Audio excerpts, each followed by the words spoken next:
It's interesting that I guess his name came to mind because I was listening to him. He has a DJ hour on KCRW. It's Sunday nights, and he plays like punk music. But like he has like a really thoughtful way that he talks about it now, and he's like, I don't know if I'm getting this band's name right, but they're really good, and they're from this place, and like I'm like, oh, I feel like back in the day, he'd be like, yeah, this fucking band. He's apparently fucking awesome. He's originally from DC. Right. And super cool with everybody out there. But yeah, he's kind of a legend of, I don't know, but I also have heard that he brought, he was like the first dude in punk to bring like a macho attitude. And that hadn't been done before. Oh, Everybody was kind of like safety pin and scrawny and. Right. But he was a. Yeah, like kind of heroin cheeky. He was one of the first dudes. We're live, by the way, everybody. Oh. Yeah. Oh, very good. Now I'm ready. Feel free to jump in with the Henry Rollins thoughts. So Henry Rollins was he was submitted for testing of like Adderall. What was the first wave? Ritalin. He was like part of the tests on children for Ritalin. So he was pumped like different cocktails. He was signed up by his mom and was pumped full. Oh, like of when doctors were prescribing that to like. Yeah. Oh. Yeah. Huh. He's the motherfuckers, we're here with the very first tripod local only session. Out.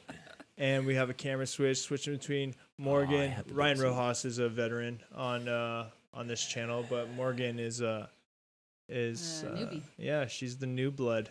Newbie. So I guess I'm a newbie in a 3-person conversation on here. Yeah. As we all are. Well, I think we're all newbies on that. Yeah.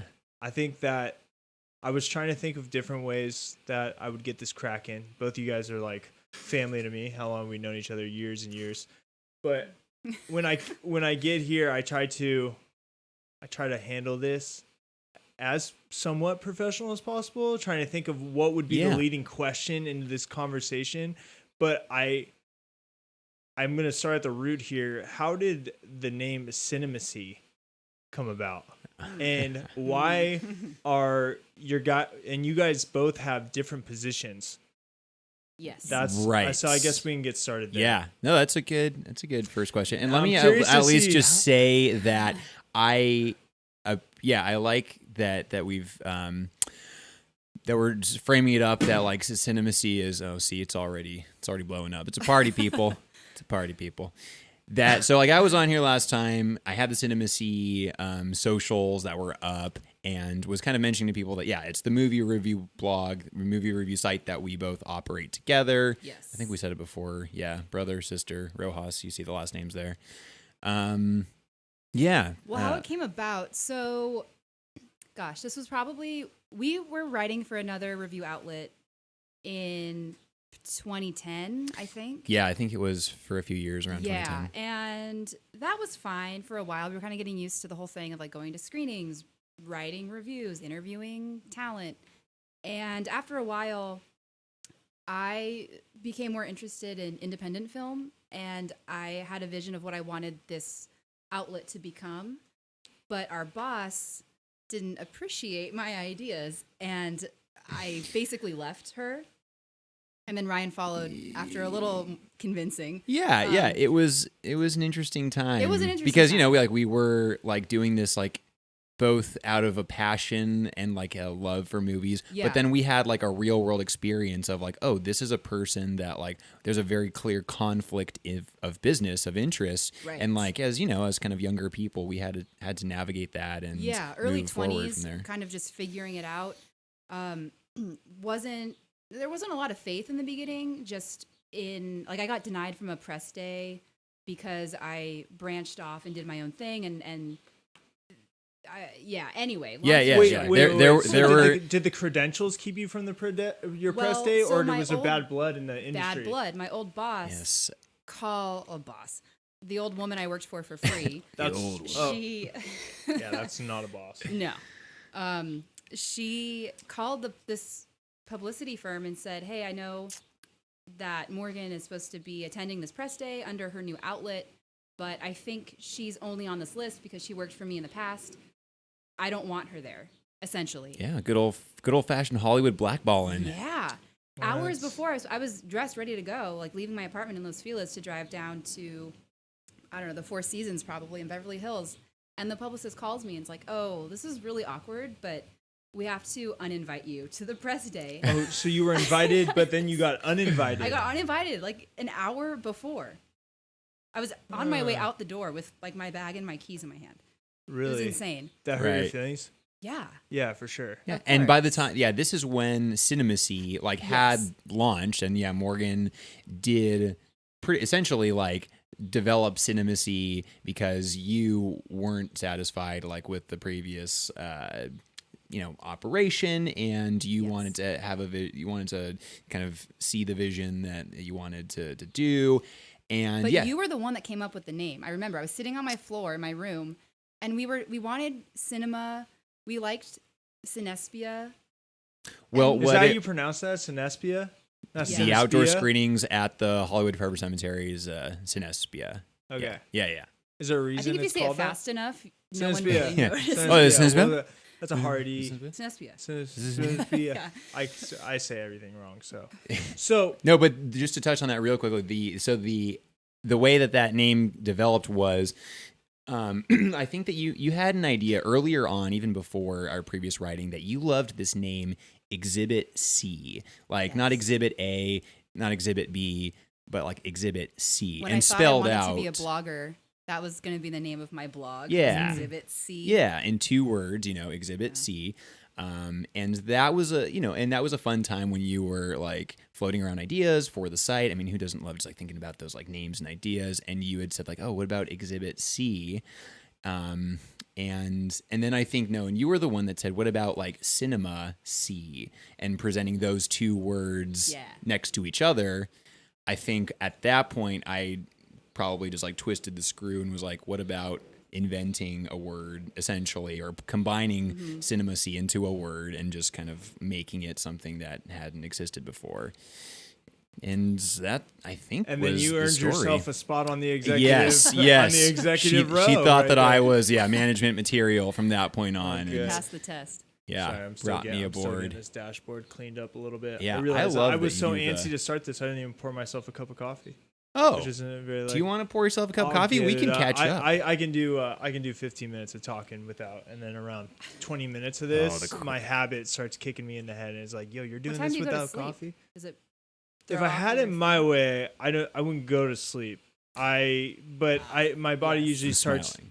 The Sopranos start fading to black around 11:15. I've been rewatching The Sopranos. You go out with the fishes. Yeah. It's amazing, and I think what had happened, how I ended up watching that, is Game of Thrones had ended. There was a climate in the industry for there was almost a revolt. Everybody just was so unhappy with seasons, and I think somebody was like, "Oh, you think that? Oh, it was my buddy Julian. Shout out Julian. I do shout outs too. Shout out because I got Good. a fucking podcast now. Good. Yeah. The good people. We were doing like a breakdown of what was supposed to be, oh my gosh, can you believe that this is the way Game of Thrones is going? What a great show. This is fantastic. We had this like revelation where Bran turned out to be the Night King, and I've never seen Game of Thrones. okay, so want me out of I'm gonna make sure that the camera stays on Ryan tonight. Yeah, that just got you I demoted just had to to be the honest. to the corner okay. square. Okay, but it's a groundbreaking show. Wait, isn't that weird for you? Because you're supposed to be up like on. I know. It's not indie enough though. Well, I think it's I know it exists. I just don't know. who Yeah, the some Queen of the people North are, is. some people are more TV episodic, and I won't say TV episodic as in you're not. That is, I mean, it's fantasy. It's its own thing. I'm not a huge medieval fan. Have you ever been in medieval times? It's a dude thing. It's a dude went for thing. his I birthday. wouldn't even think say you would that. dance. You Medieval had your- times You is. had your birthday there. Was I there for that? I think you were there for that. I know that I've been to medieval times with you. Okay. With me? Yeah. Oh, for sure. Oh. Yeah. Yeah, somewhere along the line they stopped letting you scream, "Cut his fucking head off." And I don't really remember where that happened. But anyway, so it was supposed to be. We were seriously sitting here, breaking the ice on conspiracies. This was happening. We left high fives, Nobody saw the fucking episode, but we thought that we did it. We broke bread. Yeah. We have it on camera. The shit's going viral. Like 15 people on Instagram saw it. 2 of them liked it. But we thought we did something major. As it evolved, Ryan, you're probably familiar. I don't even know your take on it. No, but I do quickly want to say that the last time I was on here, that did come up at the end of our chat, our conversation. You were giving me like just the most like mind-blowing like ideas and like thoughts of how the series would end. And I swear to God, I was like, that is brilliant. When I watched the ending of Game of Thrones, the whole ending of the series, I was flatly disappointed by what we didn't talk about. Okay. So yeah, go back and watch the last podcast for Andrew's. It's somewhere in there. So I forgot what we were talking about. Oh, Sopranos. So, yeah, everybody's in a fucking roar about it. I'm on Reddit. I enjoy Reddit for little things like this because there is a community for everything, for everything. There's like a whole article. Spoiler alert. Have you guys seen Sopranos? Yes. Okay. No. I haven't. Oh, shit. Yeah, so he's out now. Switching cameras. So, it's fantastic. But everybody was. Oh no, Julian was like, you thought that ending was bad. On our review, you should see the ending of Sopranos, which is that I'm familiar with. Yes. Yeah. Okay. So that was enough for me. But I saw it and I was like, like, okay, I kind of get it. And then I went on Reddit and it turned out people are fucking sending each other like physical hate mail to each other because of what they're saying about Sopranos. And I realized that the show carries such gravity that I'm like, I'm a fool for not seeing the show. Game of Thrones just ended. There's 98 seasons of The Sopranos. Apparently all of them are good. It just seemed like the right time to get into it, so I did, and now I'm season 4, and I think they're supposed to be a movie. I could be wrong, maybe fact check, but James Gandolfini's son is supposed to play him in like The Sopranos. Right, because Gandolfini passed away however many years ago? I forget. 10 maybe. Really? At this point. It's been a while now. But yeah, so I think like Sopranos, they're having a revival of some sort. Really? Yeah. I could be really into that, man. But at the same time, I really enjoy the 90s feel. Like this mob leader is driving around like a 96 Suburban, and it's kind of got this really neat vibe. And I think because it's 2020 now, rounding up, it seems so distant. It almost seems like a foreign film, if that makes sense, because it was so long ago. Because it's dated to like a specific time. And like, look. And it's somewhat familiar, and it's far enough where you're like, yo, what is that? Is that like a GMC Jimmy? It's been that long. Right. But no one drives Suburbans anymore. Really enjoying it. All right, so here we have comments. Comments? Oh, Dre piece. Yeah, so Dre. So Ryan can see. Ryan has access to that screen. Oh, read the comments. So seeing that. Oh, I'm the only one that can see the comments? That's what you're saying? No, you can. So they're right here. So it's Rojas. Oh, Rod, do you know Andre? Andre, yeah. Yeah, Andre is here. Yo, what's up, dude? So people will stop by and say what's up. Christian Medina is also here. What's up? Oh, your brother. Ego, what up from New Zealand? New Zealand. Messaged me. Good day. Because he saw you. I posted an Instagram story of us playing volleyball, and your brother said hi. Oh, to me? Yeah. Via your... Oh, okay. To her... Pat, I've had the same number since sophomore year. You know where to find me.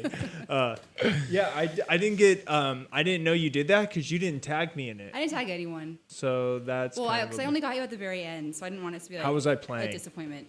You won every game. You and Joe. Yeah, true. Oh, you don't have to say that just because he's broadcasting this live. Trick question. Actually, no, that was a good Saturday for you. I think you did walk away with like a clean sweep of I was W's. serving really well. I remember towards the end of that day, like you were just like because I was playing in doubles. Actually, we were playing doubles. See, Cinemacy, we do movies, we do it all. volleyball. Look at these Rojas's. I think now's a good time to say that you guys are so gosh darn close that, I mean, you guys really Oh, good. It was a good high five. I was worried about that. I was like, what are we doing here? What are we doing here?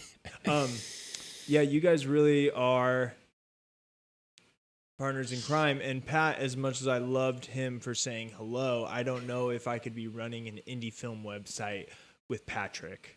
And it's not him, it's me. We're crazy. We got clashing. Sure. I love him to death. But you guys got what it takes. You guys can do the thing.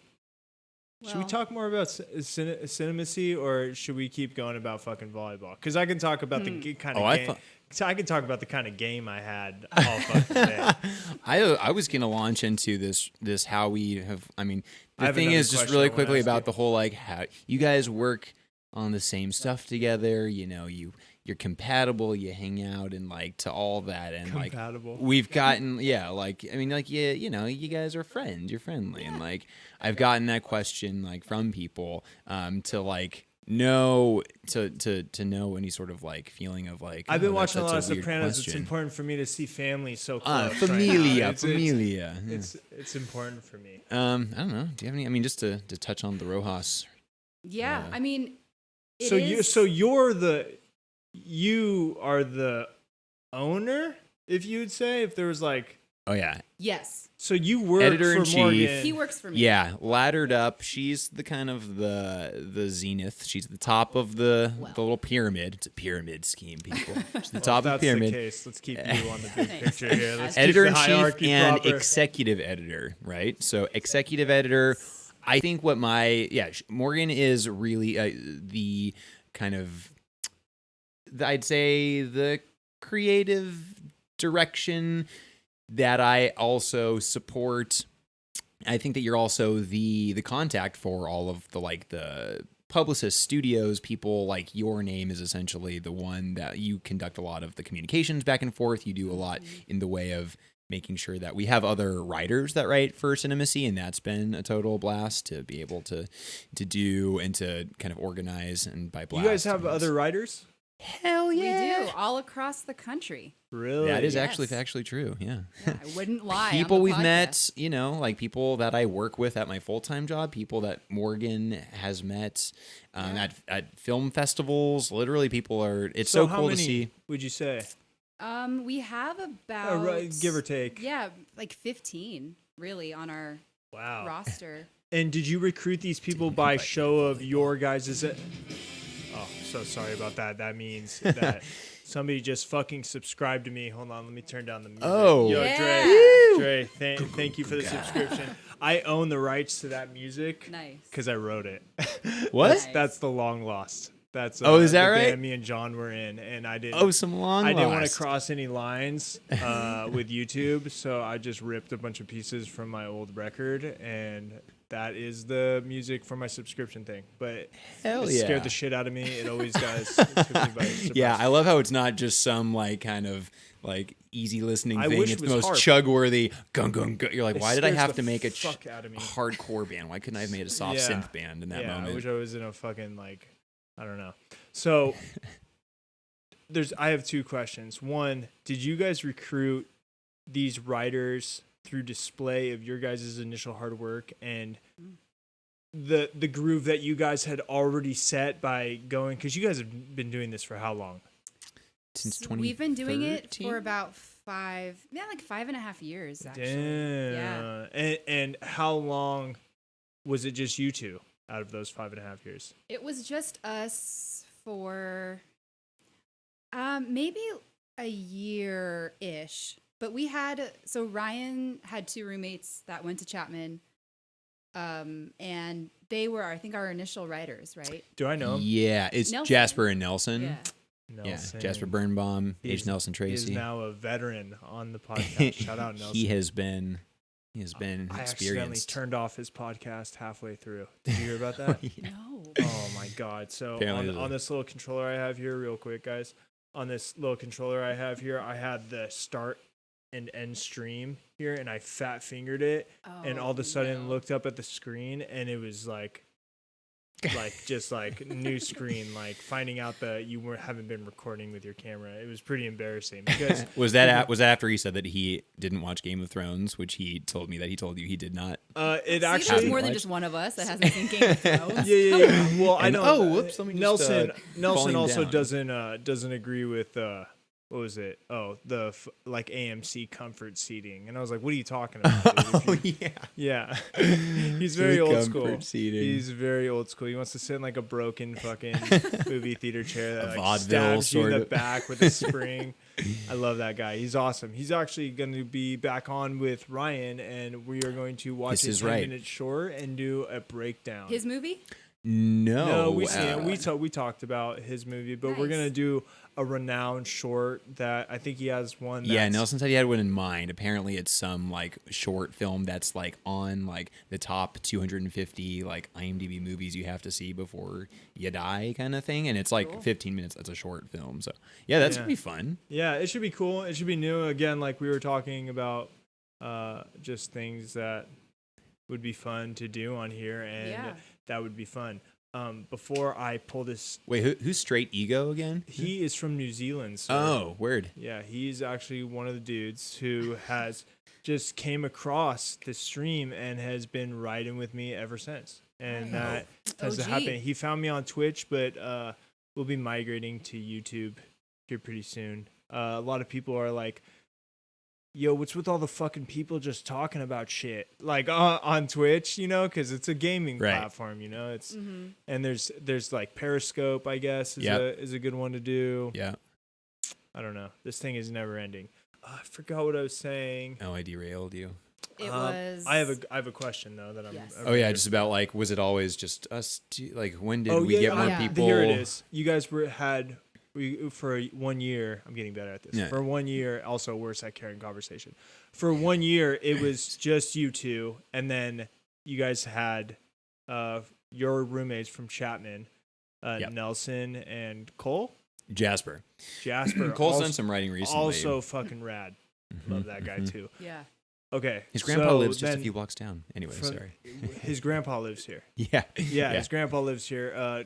Nelson brought a shirt that's like 10 reasons why El Segundo is the best city. Yeah, It's Nelson fucking got crazy. he got a hold of that vintage tea or whatever from Jasper's grandpa, ironically enough, or coincidentally enough. And I told Nelson, I was like, "Oh, dude, you got to wear that El Segundo top 10 thing." And I was like, "Oh, did you wear it?" And he's like, "Oh, I brought it out at the end of the pod." And I was like, "You didn't That wear wasn't it?" filmed. No, it was filmed. Oh, It's that on. was It's filmed. on. Okay. It's on here. Gotcha. I just got so hot when the podcast stopped.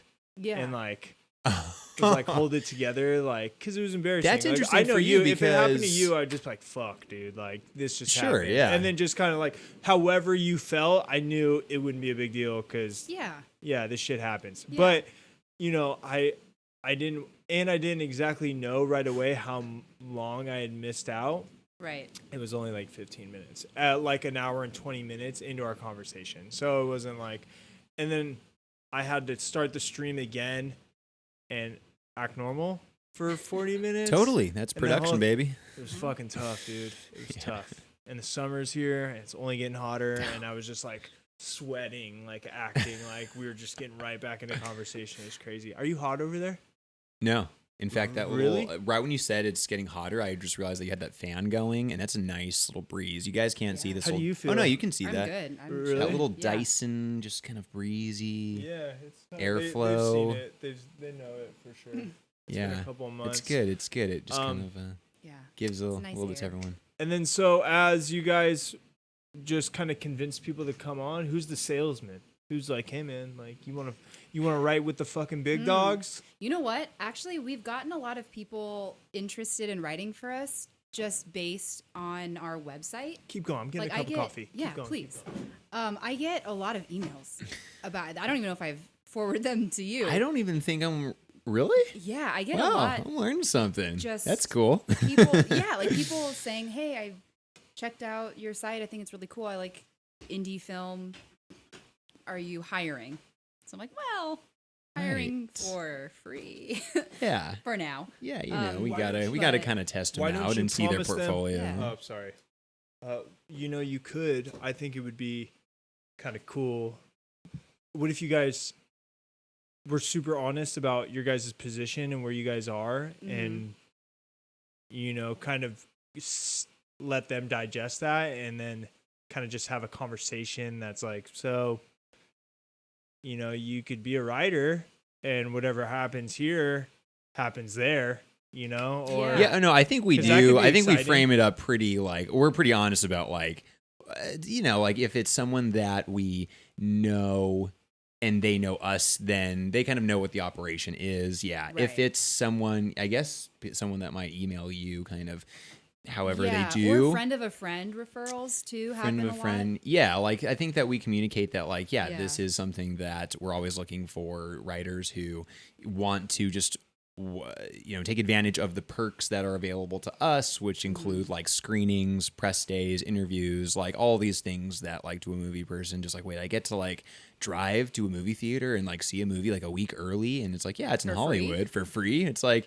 that is something that people, like, do want to take advantage of. And so, some Nelson people, would be all over that from what I've taken. Oh, and he is. Nelson. Yeah, dedicated and enjoys. I hope you're never mean to Nelson. He's the sweetest guy. Never mean? Yeah. Oh, I hope. I hope you sugarcoat absolutely every single piece of information. It's just clashing. It's just throwing things when we Game live. of Thrones, baby. It's Game of Thrones. He doesn't know what to expect. It's and Game of Sopranos, baby. So. Yeah, but I mean, we have built it to like a level of professionalism. You've kind of taken the lead on like a lot of, like documents, things that like, this is what we're all about. And that's been fun to kind of like share with people, like what the kind of the vision of Cinemacy is. Yeah, see them excited about it too is super cool, because I think it just reinforces that we're onto something. If other people are excited about the same thing we are excited about, that means there's a community there, and kind of having that reassurance of knowing like, okay, we're doing the right thing. Like we're in it for the right reasons. It's obviously connecting, and like, I'm sure you agree, Drew, and just like in what all you're doing here, it's like you're obviously doing your operation because you want to do it and it fuels you like personally, but like, you see people attending and joining and commenting and obviously sharing and stuff. So like, that's just the nice little like validation to kind of like, I hope I've made it very clear to all my subscribers that this without them, this would be a very, Ego's not going to know what I'm talking about, but this would be a very like Venice Beach boardwalk performance thing, and just people coming and going. But it's nice to have people who are the same faces, and like keeping conversations going from last time, or asking me questions about something that happened a couple weeks ago, and it keeps a sense of familiarity, Yeah. And I dig that. And that's cool. And I'm sure you guys have your own, you guys are on the podcast, so your own locals, who show up and they kind of are always commenting on your guys' reviews. Maybe fans. Yeah. Do you guys have fans? We have fans. See, shout out to Sandra Rojas. Shout out to our mom. She's deeply, deeply proud. I'm glad you don't consider me a Venice Beacher. No, what I am saying is that I would be the Venice Beacher. We would be the boardwalk. I would be the dude with the podcast on the Venice boardwalk as people were just coming and going, and no familiar faces. It's just I'm playing for people, passerbys. But my subscribers keep that passerby thing like a level that I'm not really dealing with. Yeah, it keeps. Yeah, it seems like it's plus a nice. They all get free art, kind of continuing. Yeah, stoked about that. I have a Discord where I put PDFs of phone wallpapers and desktop wallpaper applications of my art. So. Oh, really? Yeah. Oh, okay. Yeah. Wait, Cool. that's right. It's basically how I'm selling my art is through subscription to my. There you go. You've seen it. They know. It's in that little box right there. Yeah. Okay. I have another question. So, you guys go to a ton of fucking festivals and stuff, which is... Pick this baby up earlier this year, Sundance 2019. Okay. I wasn't catching on. I thought it was like, I wish we could go to more. I didn't really understand at the moment. But it sounds like you guys do, in fact, go to a ton of festivals a year. Would you guys agree? Yes. That's epic. Yes. Yeah. Okay. So, different positions in the company. How does this play out when you guys arrive at the festival? Because are you guys doing the same thing, or is Ryan being an editor-in-chief? Are you out there being an owner? How does this work? It's a good question. Yeah. I feel like our dynamic at festivals, Ryan is really good at going up to people and starting the conversation. You're better at that than I am. Why?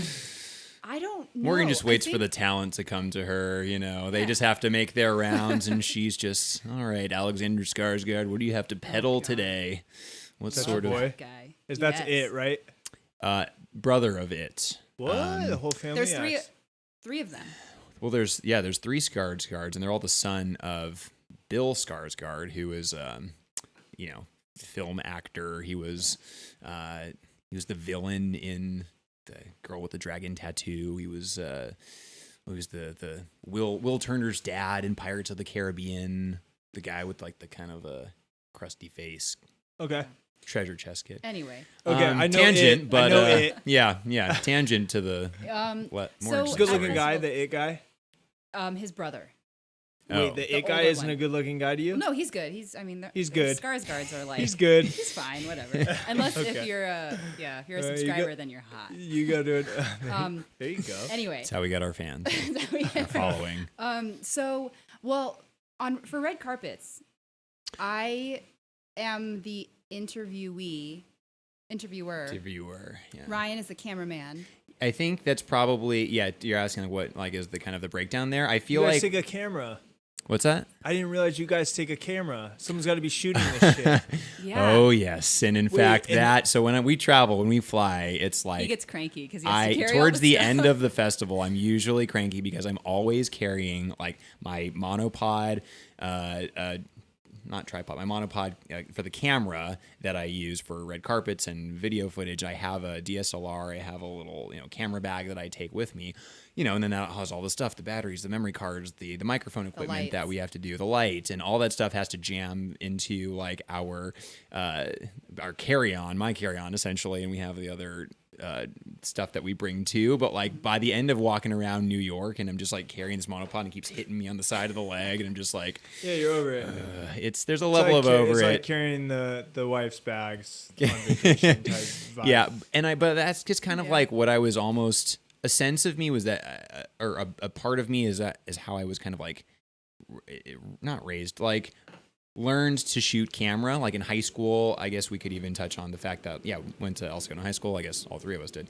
Morgan was the one of us to take at El Segundo High School. They had a 7th period video production class, which was just like 4 people, maybe 3 or 4 people. Yeah, I think it was probably 4. Wasn't that in the fucking dungeon next to the snack? Exactly right. Yes. Yeah. Yes. The place where like you'd run out of the building. Candle lit, and there was like a fucking torture rack in it. Well, the thing is, it's just a generic silver door that I used to walk by for 2 years when I went to high school, and then like when I realized there was a class there, realized there was like a whole production studio there. Mm-hmm. Anyways, like.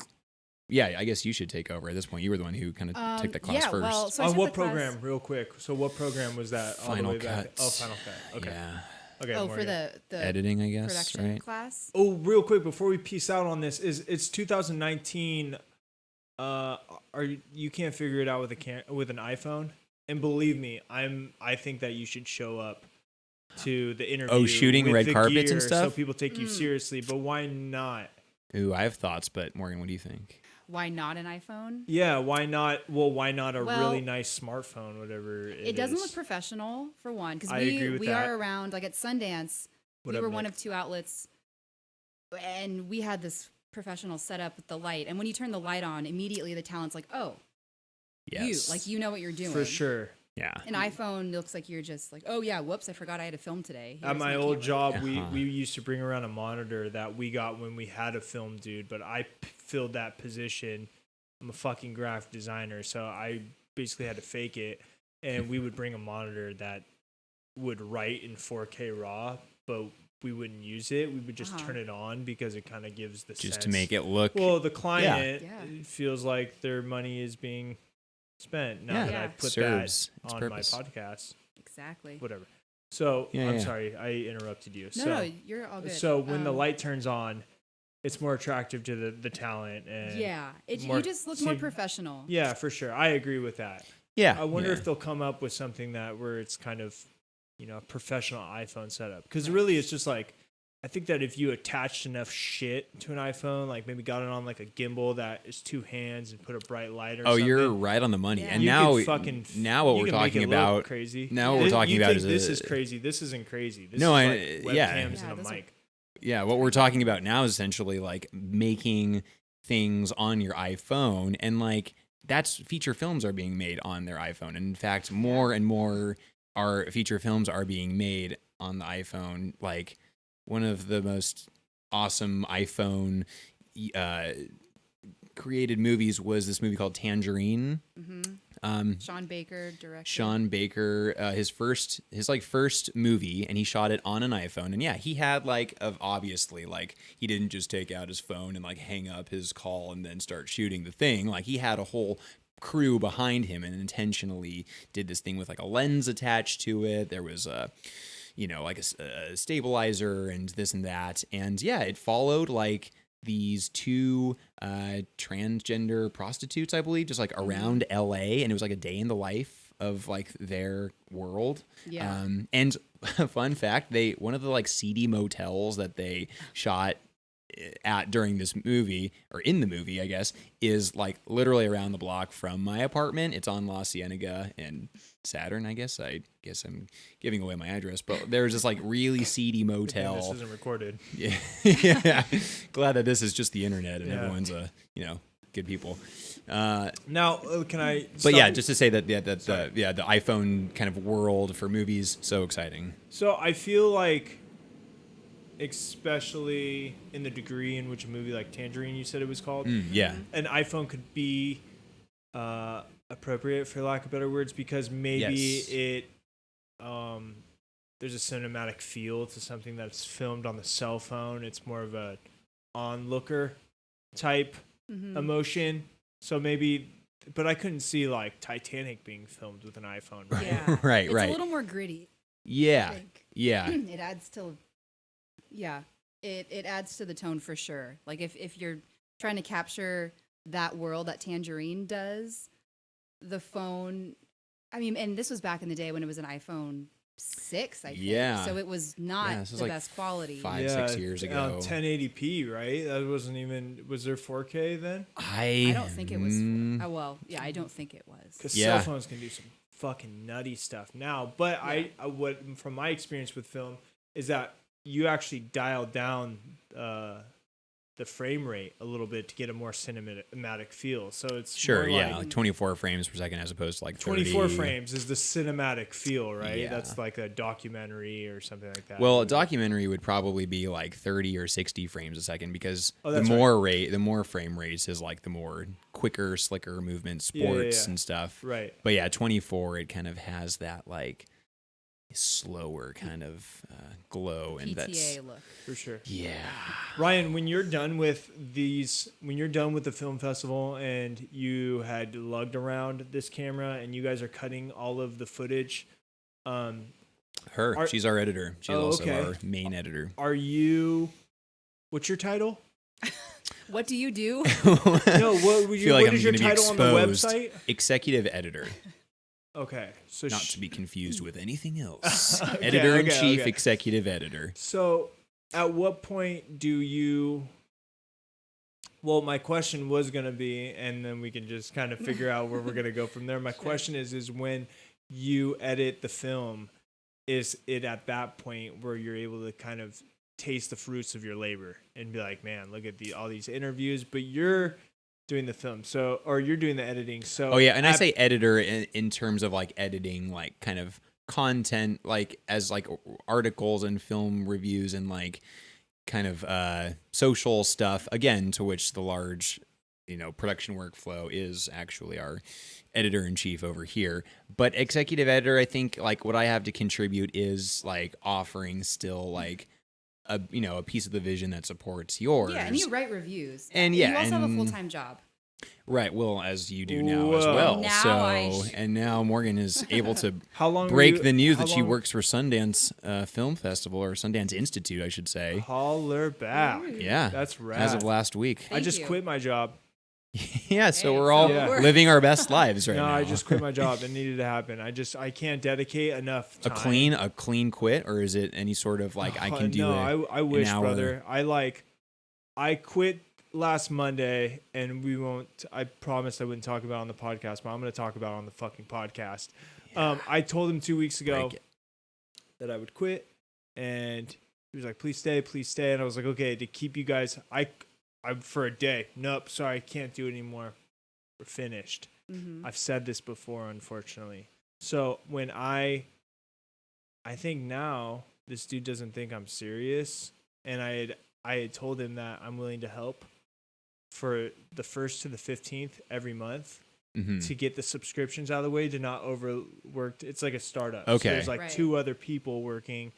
Out of respect for them, I won't squash them. I'll take a chop and pay like my monthly pay, which already this dude pays me $15 an hour. I don't want to talk about it.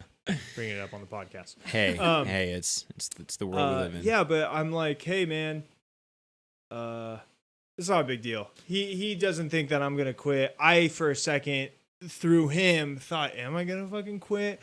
I need to quit. Can I just say that it seems like, me hearing this last week, other people, I mean, we were down at the beach last weekend and it kind of come a conversation.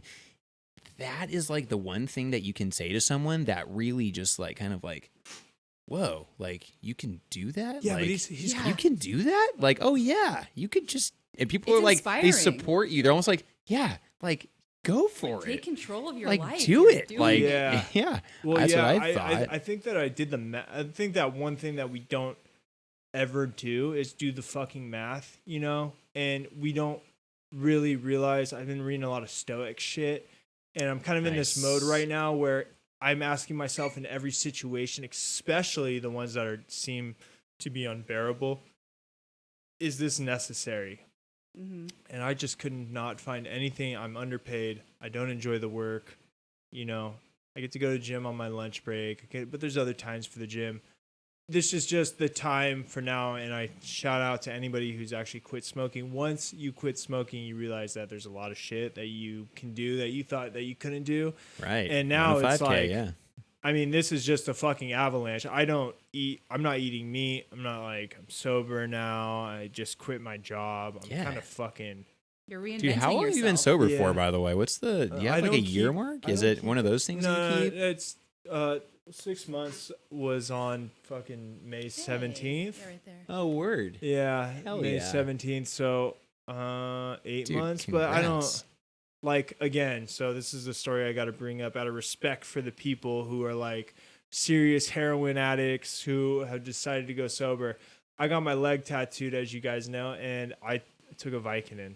You know, so it didn't suck so fucking much. Oh, it still yeah. fucking sucked. Yeah, so that's a different mindset entirely. Yeah, so it's like I've been off of recreational drugs and drinking for 8 months. Have I utilized, Vicodin when I got my mouth surgery? Yeah, for sure. Did I take a Norco for my first session when I went to get my leg tattoo? For sure. I would do it again.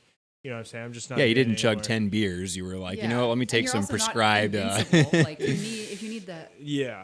And help, yeah, for sure. And not I think Christian Science, like, oh, no more drugs ever. Yeah, I'm just gonna pray the hurt away. I think it's just a recreational thing, and ever since I had taken this first step, I just kind of have way too much momentum and have the mindset where it's like, well, I bet I can fucking do it. And then I knew at my job, first of all, shout out boss. I'm not going to say your name, but I fucking love you, man. But you know what's up with the job. I had neglected the train of thought going, okay, there's a possibility that I did all the crazy shit I did these past couple of months because I knew that I wasn't quitting my job. I was like compensating, like, yeah, but you won't quit your fucking job.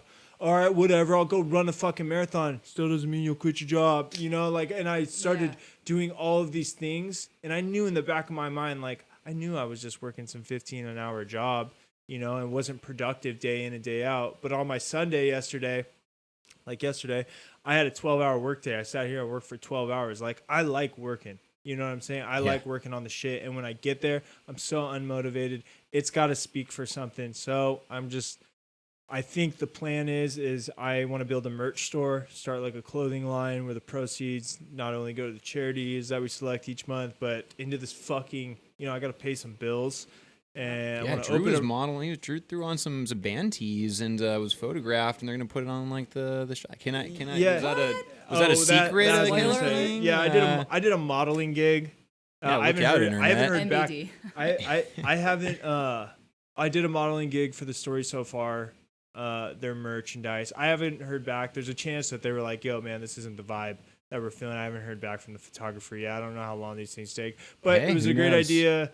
Or it was a good time to get in front of a camera and kind of see yourself in these confident times. Yeah. In that light, you know, and like to be like confident in front of the camera because like you've been doing all of this shit with yourself, you know. It wasn't like me in front of a camera act confident, you know. It was like I fucking was posing because I was proud of shit, you know. I don't know, you transcend all the fucking hard work when it's time to be confident. Yeah, you know you're you. You feel like you're just able to. I dig that. And I got notified. He asked me if I wanted to do it like 2 hours after I gave up put in my 2 weeks, and I was just like motherfucker. So I went in there like big dick lion, dude. Like fucking. But it was a blast. I haven't heard back yet, and I don't know what happens, but either way, super grateful, super cool that happened. I grew up listening to stories so far.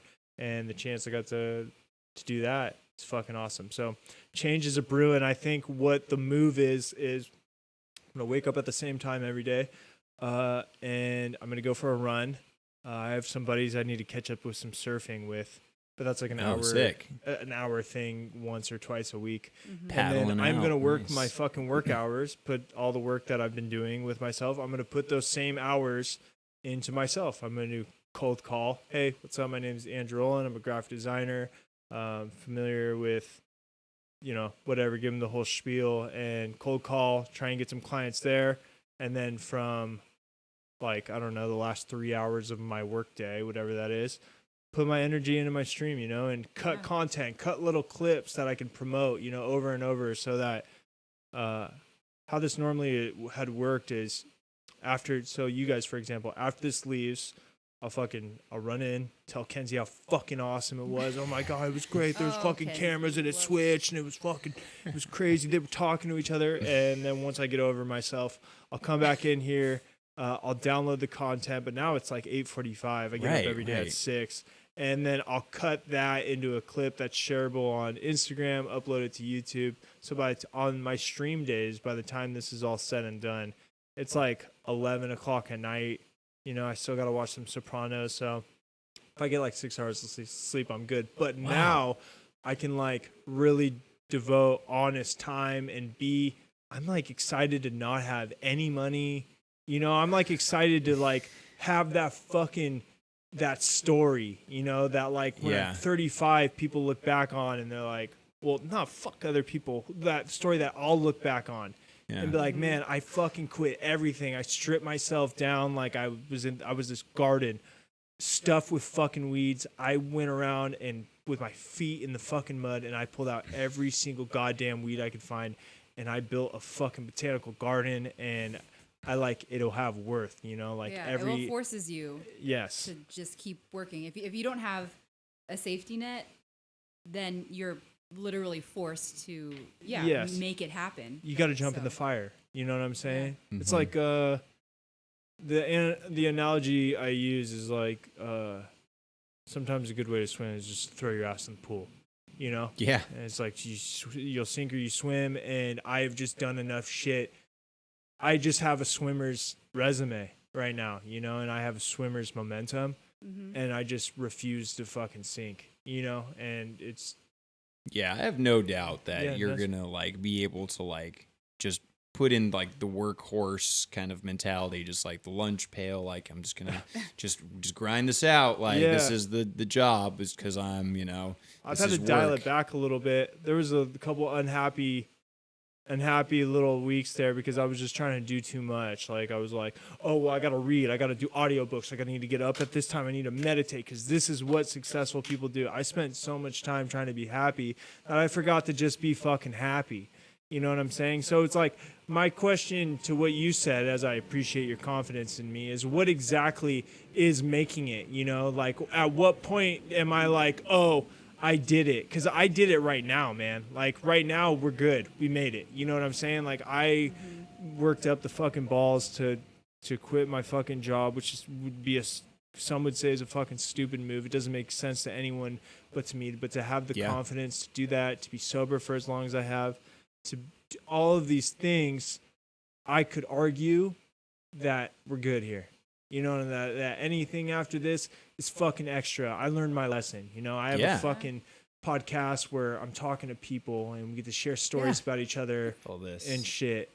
It's like we did it. Ryan's gonna quit his job tomorrow. Actually, let me get my keys. Ryan, do you love your job? Do I love my job? But here's the thing, here's the thing, you got, and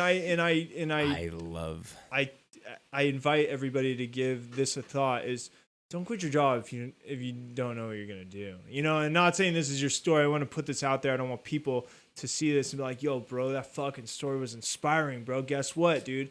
I told the fucking firefighters, everybody I work with, go fuck yourself. And now I'm at home just playing Fortnite. What do I do?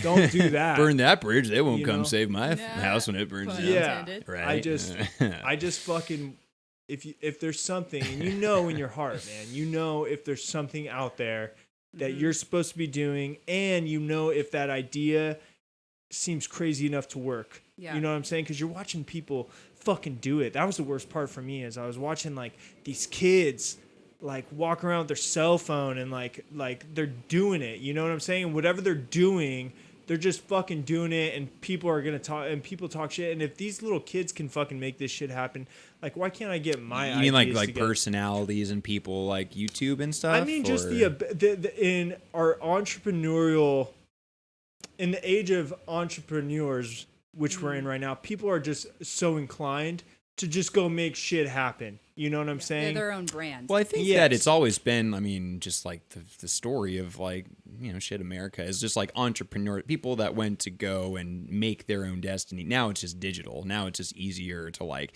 have access to tools to be able to do that in a different kind. But it's like, I think that it's the founding of the country and everything after that. The thought of America is that you can just make it here. If you make it here, you make it anywhere. I think what I was most jealous of is their ability to be okay spending their time doing it.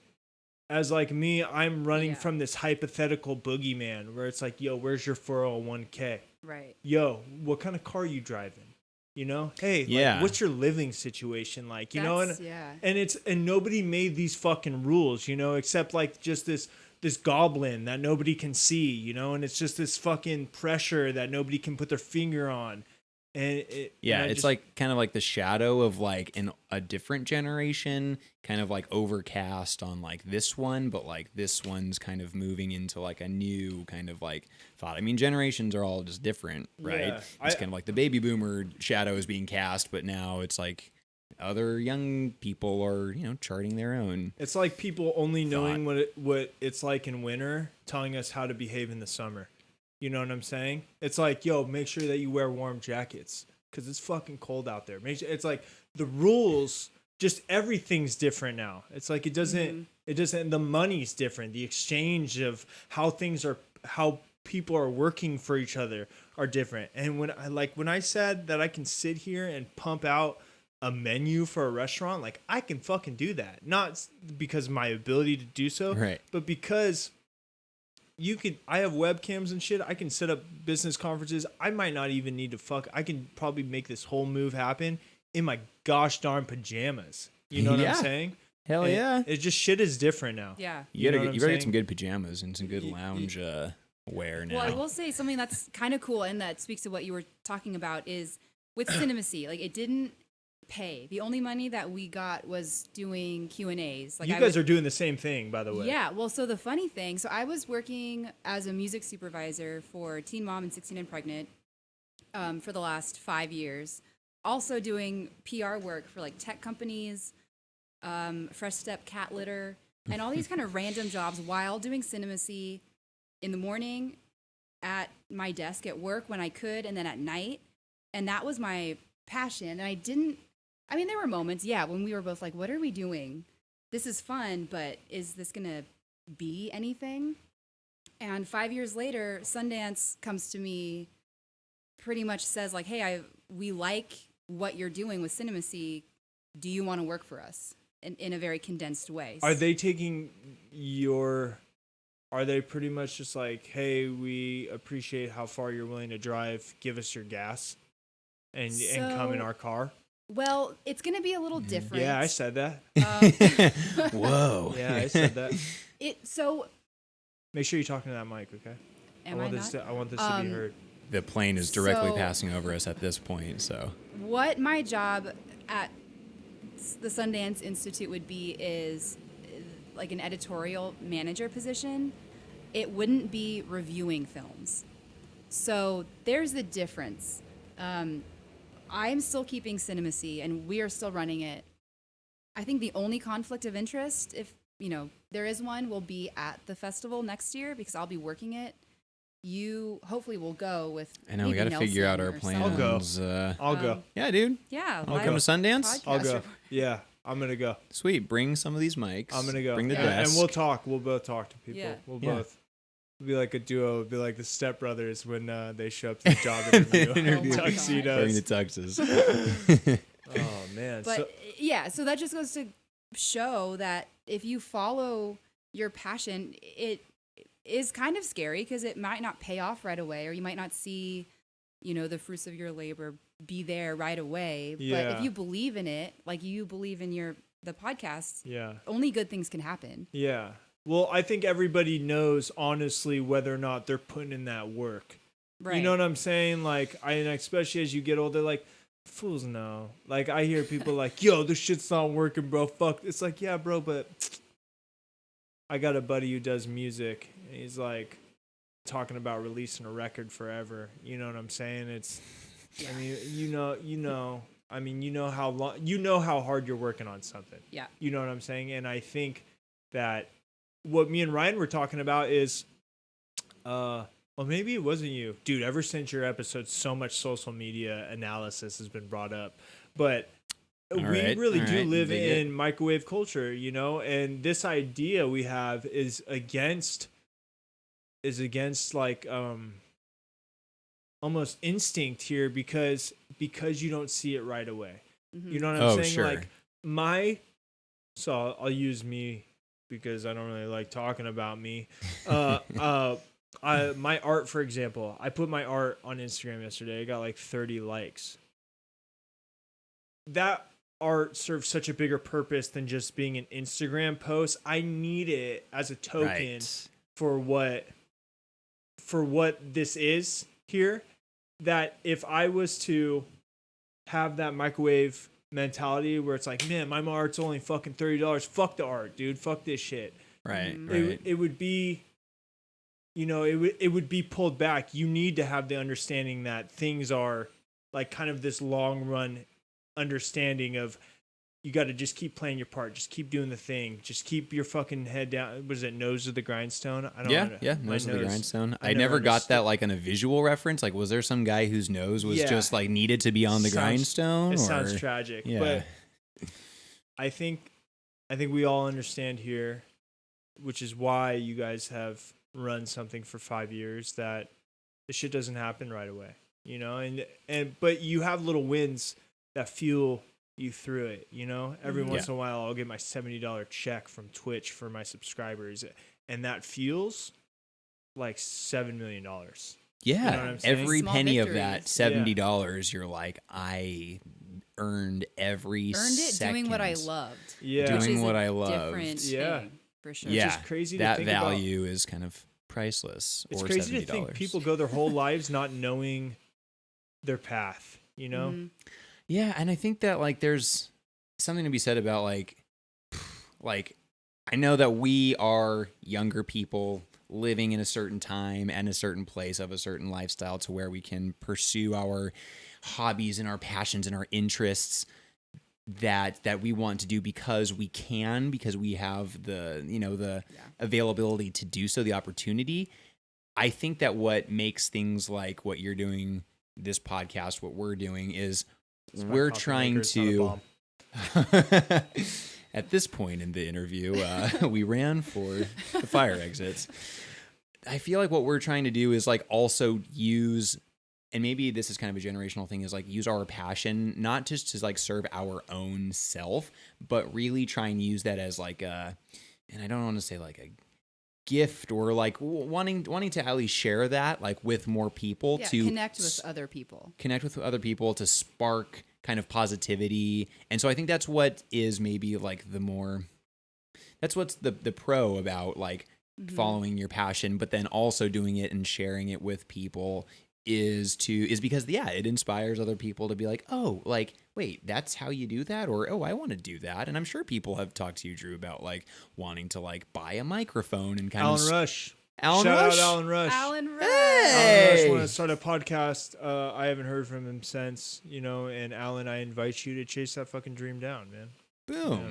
I mean, so but you can only do so much, It's like I don't. I see. It wasn't. I envied you guys, and I didn't understand what you guys had at first because you guys seems like you guys have always had Cinemacy. I remember when you were saying we write the movie reviews for the El Segundo Herald, the Weekly Herald, and I feel like I forget, this was a long time ago at this point, but you said something to the effect of like, I said that like, oh, check out the movie review in the Herald, and you're like, wait, you guys write the movie reviews in the Herald? Like, I thought like you were Cinemacy. You're like, who is Cinemacy? Like, who's the person that like you work for? And I've had a few other people, other people have said it to that same degree of like, oh, like how do I, like, are you guys hiring? Someone asked if they wanted to be. You thought it was a bigger entity?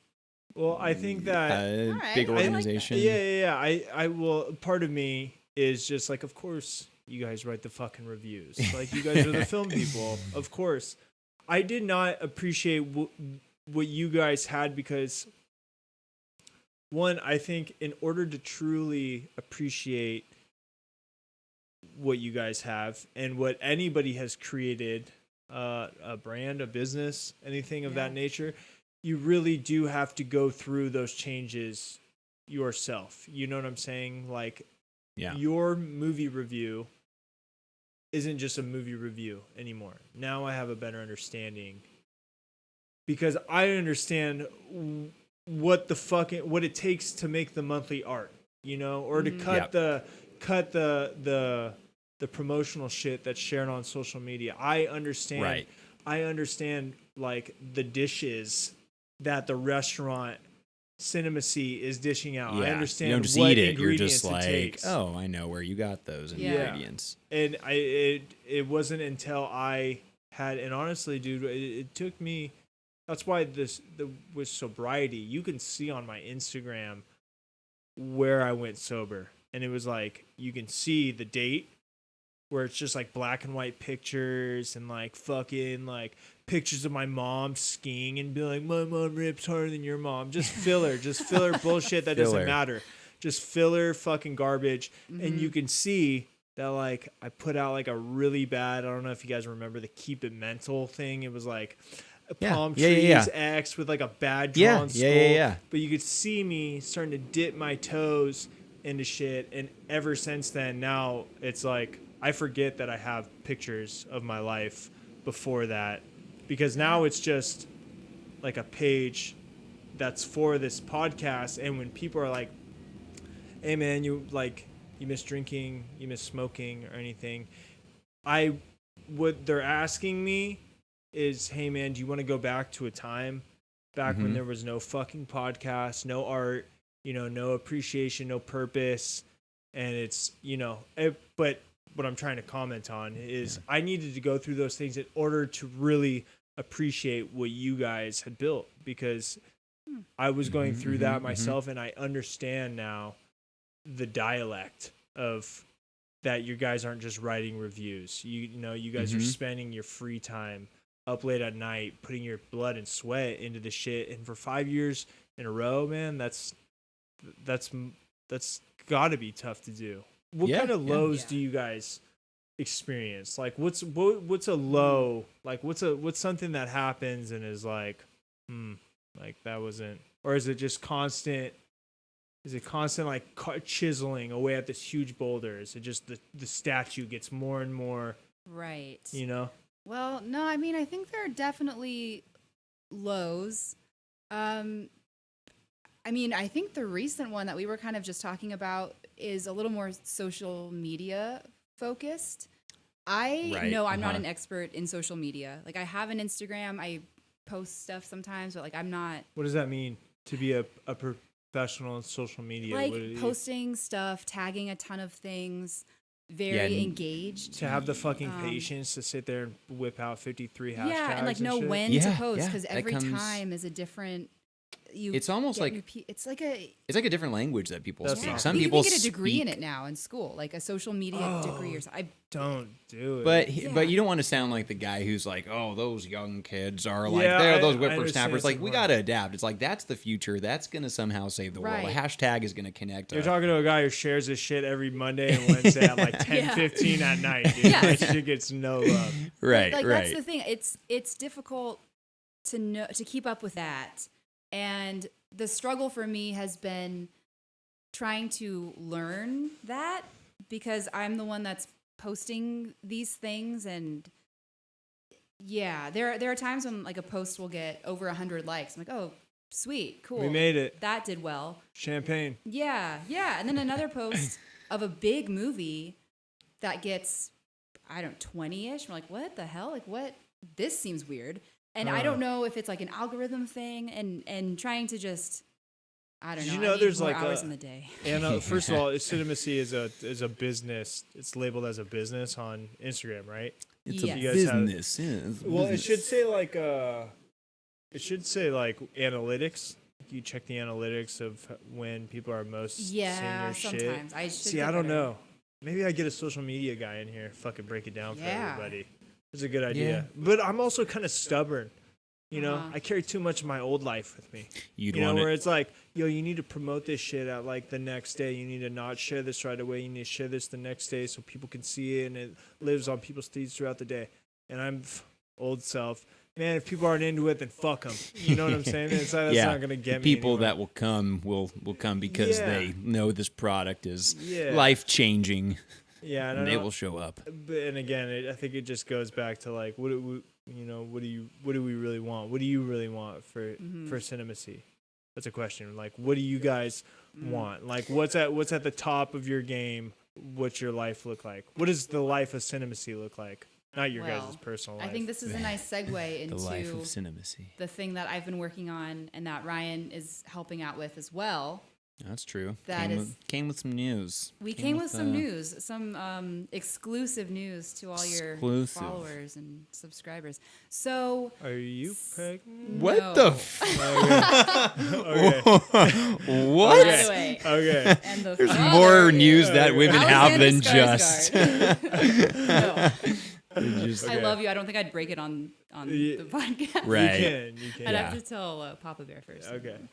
No, so to answer your questions, we love the fact that Cinemacy is a website that is dedicated to independent film. We love that we have that online presence. But recently, I've actually been talking with a friend who went to El Segundo, Nick Lacey, who was in my class. And we have been working on creating a Cinemacy Presents film screening series down at the Old Town Music Hall. No shit. Yeah. So we've been in talks of like getting a roster of films that we want to show, reaching out to distributors and licensors and kind of building this whole experience where you buy a ticket, go to the Old Town Music Hall, see a cool cult indie movie, stay for a Q&A with either the director or an actor, because he knows a ton of like actor people. After that, we want to do some sort of post screening like mixer happy hour party thing at one of the local establishments around El Segundo, and Yeah. apparently like all these things are like, yeah, We're just in like, motion. We don't have a set. We have an idea of when we want to roll this out, but getting the licenses for some of the films that we're interested in showing are a little difficult. So we're kind of just playing the waiting game, I think, to get yeah, news figuring back on out that. how That's to terrific. do it. And this Yeah. disclaimer is some Morgan working with, again, yeah, this guy Nick Lacey, El Segundo native, local guy who I don't think I've even met or like haven't had the pleasure to just yet. I'm really wanting to, get in on this screening series. Oh, you want to get in on this? I want to get in on the Cinemacy Presents because I hear good things. So is Ryan not naturally in on this? Well, he is Well, because the idea, if I'm correct me if I'm wrong, Yeah. it more or less started because there was a partnership in how you were reached out to about how like the idea for how could one create a screening series, right? And it was kind of an idea that you guys had like baked together in some way. So Nick reached out to me last year, and we had talked. I think last year, we had talked about it for a while, just kind of throwing out ideas of, oh, that'd be cool. Oh, this would be cool, and didn't. Is he a film dude as well? He's a film dude as well. Yeah. He writes. He's like a screenwriter. Oh shit, yeah. Yeah. Yeah. So he's I think his dad is a director too. So he's kind of been around the business Very cool. for a long time. Yeah. So Yeah, he who'da seemed thunk? exactly. He seemed super interested and like really excited, and I was totally on board. So we were debating if we wanted to use the name Cinemacy in it because we didn't know if it was going to be a Cinemacy thing or just like an El Segundo thing.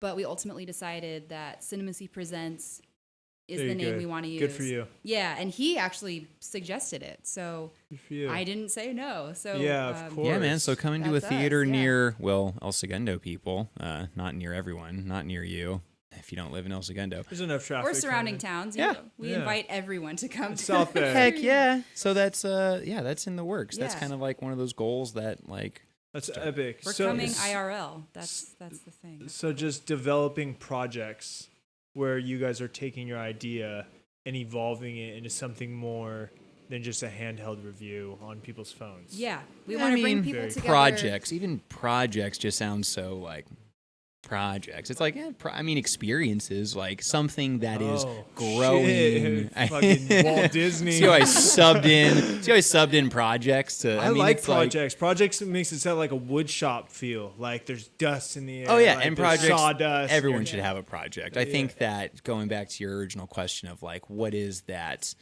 game plan? What is that kind of satisfaction for you? I don't know what it is for you or for anyone except for me.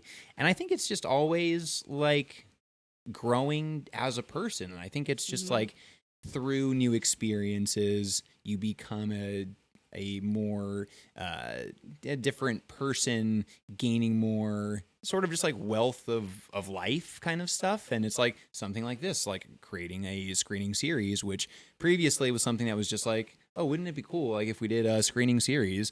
Now it has the real mechanics of becoming an actual thing. Is So this that's like a residency? Like, would you guys do it like once a week type thing, or it'd be like We would do it like an art walk like type once vibe? a month. We're aiming to have something ready by at least the last art walk. So yeah, there may be August. some The art walk. 15th? There may be some art walk. I'm supposed to be doing some art walk shit too. Fool. Oh heck yeah! Look Yeah. at this. Look Yeah. at this just wonderful confluence of just It's- creativity. It's fun when everybody's making shit. Yeah. Well, we're looking for some graphic designers. So Fool, I'll hook you guys up, dude. I'm in the Yeah. I'm in the yes, business. I know who to call. Yeah, Yeah, no, we want please. posters around telephone poles, like just I could hook you guys punk up. That's- style, that just would- like staple it on We and could just figure it out. know. We could figure it Yeah. out. We could do like old school 80s staple the telephone pole punk vibe. Oh, Yeah. beautiful! Sick. There's That's not what a we're lot of going sh- for. There's getting not a lot of chills. shit I can't do. Hell yeah! No, I just say that because I've been doing this long enough where like I could fucking figure it out. All But right, yeah, let's do good. it. That'd be easy. Let's talk.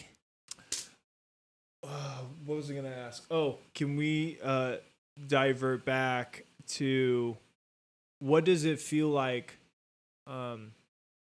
what does it feel like to have these people talking about the 15 people who are writing for you guys? Yeah. When something like this, Cinemacy presents, happens, and you have the 15 writers, do you guys take the time to look back and kind of just take a look at it, take inventory, and be like, wow, we're fucking, like, what's your, and for 10 being finished and 1 being a startup, where do you guys see yourself on the spectrum? And maybe not physically, because it's not paying every bill and you guys aren't driving Range Rovers and shit. Yeah. But like spiritually, where are you guys at with Cinemacy? Is it like, do you miss out on breakfast because you're plugging away at your keyboard, or are you more so on the other end of the spectrum, where like maybe like you're really starting to find peace with this because you set your heart out to do something and this is taking shape and now this thing just exists and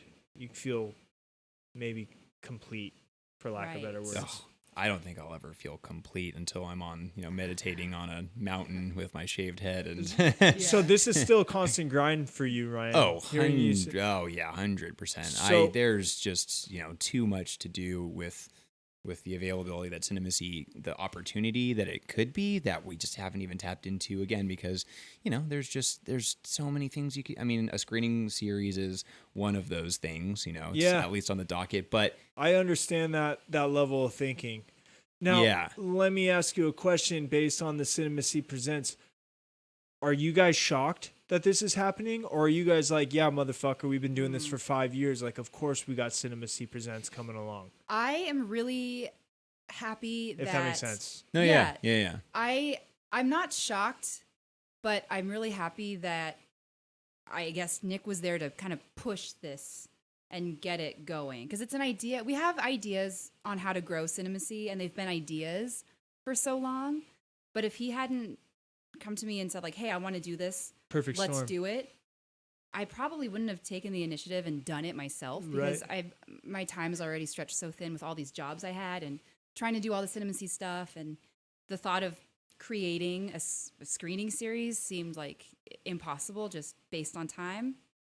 Yeah. So, to the it's not shocking, I don't think. I'm not like surprised there is. You guys think you earned this? I think that like if we were to have started the site and then the next day it was kind of just like served up out of nowhere, it would be like very like, oh wow, that's like really surprising. That's really odd, or that's crazy. But I think the fact that we don't think it's like crazy, it almost seems natural, like just a natural progression, much like anyone that just kind of like continues to, it is an exercise and a discipline, I think, for anyone to realize like, oh man, look at all the stuff I have around me. Like, look at where I've come from, like to have that kind of gratitude and nice show gratitude. Yeah, I saw that there.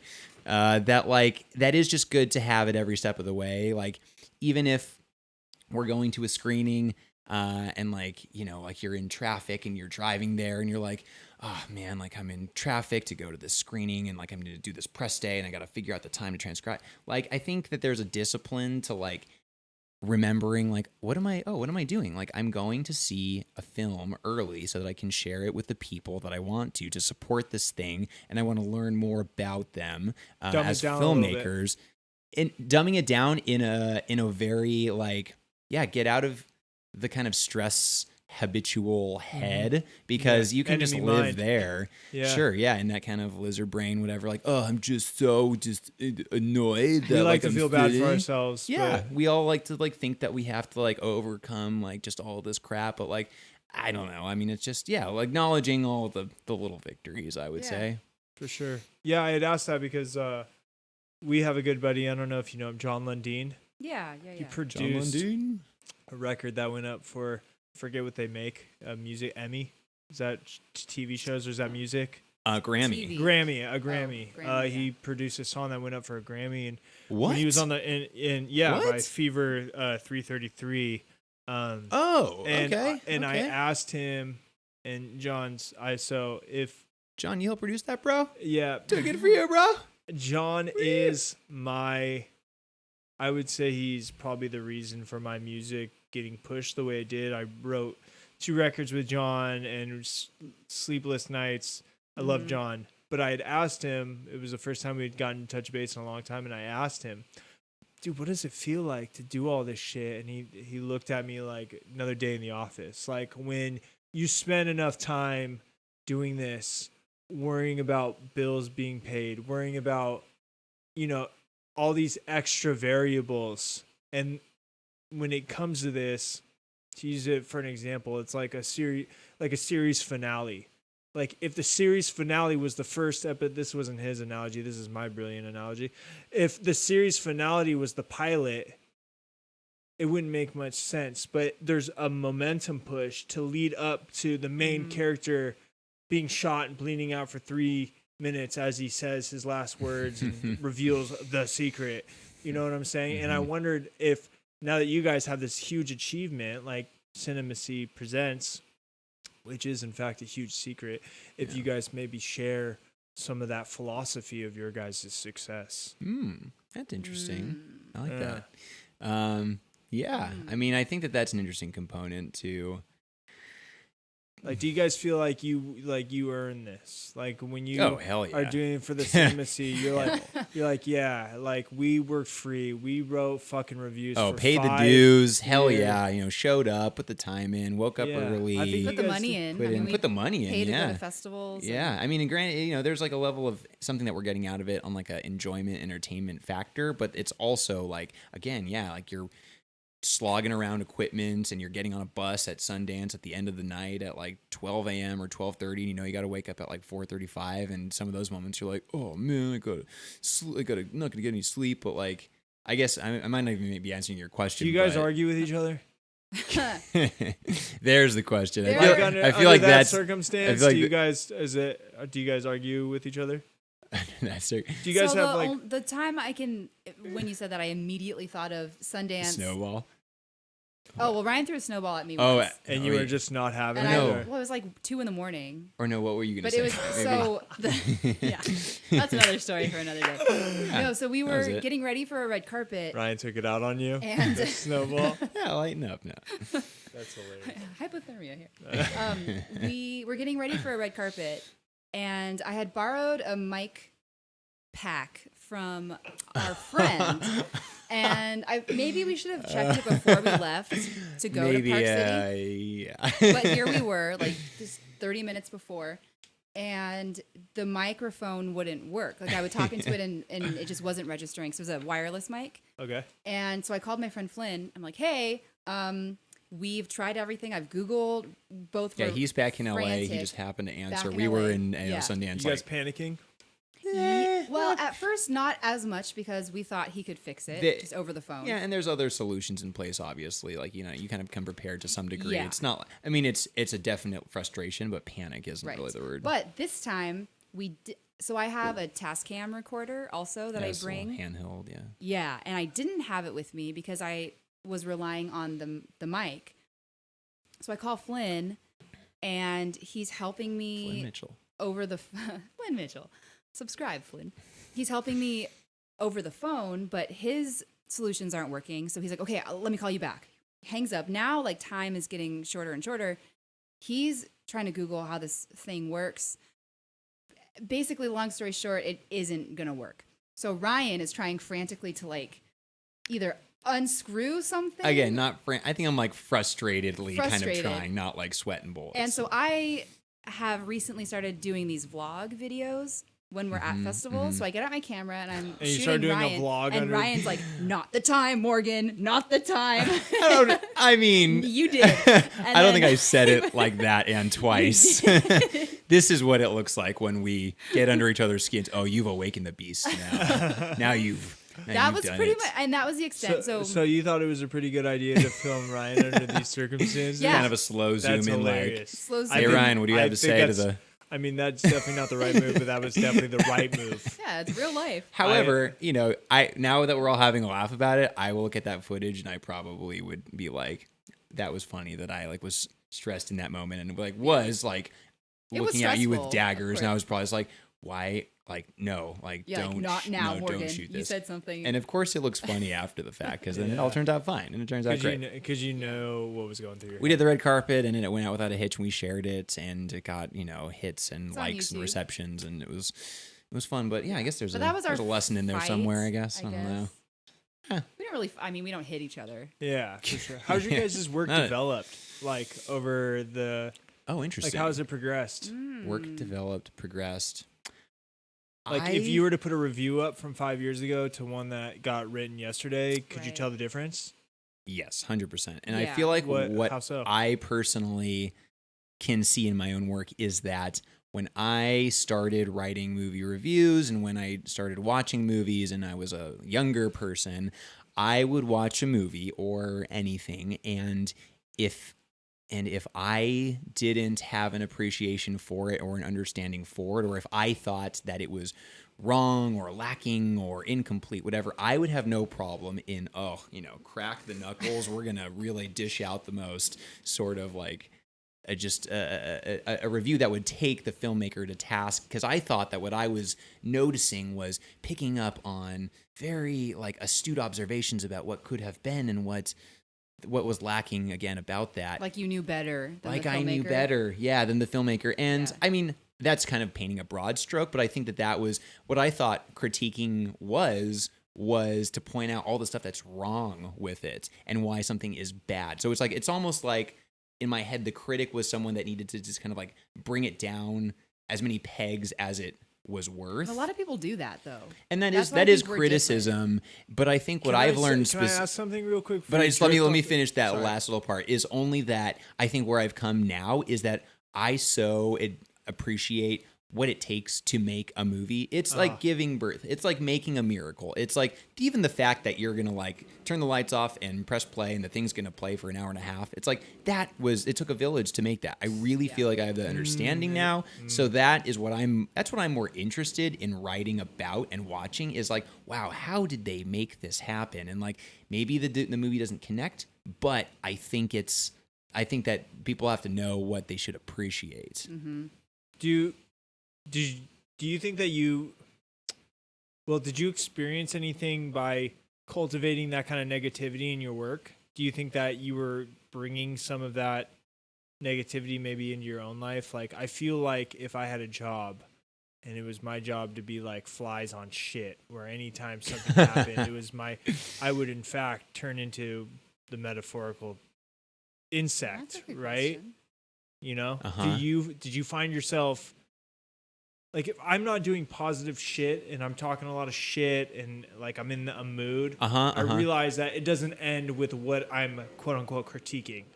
I'm now walking away from that, talking shit on like the way my fucking office looks at the moment, or like Sure, or just being kind of like unhappy, unsatisfied because, the things that I'm looking at, observing, just like, they're not sparking wow, that I'm just kind of, that I'm not taking it in and appreciating it. Like, but I feel like that's just what being young is. Like, you're unimpressed. You think that everything just deserves to be fucking awesome all the time. And That's it deserves to be angst. for you. You got angst, you got cynicism. piss and vinegar. Yeah, I mean, and Yeah. I never was the kind of, the saltiest guy ever, but like, Well, there's a but you healthy were, cynicism. But you were. I mean, you just said you were. Everybody has their own.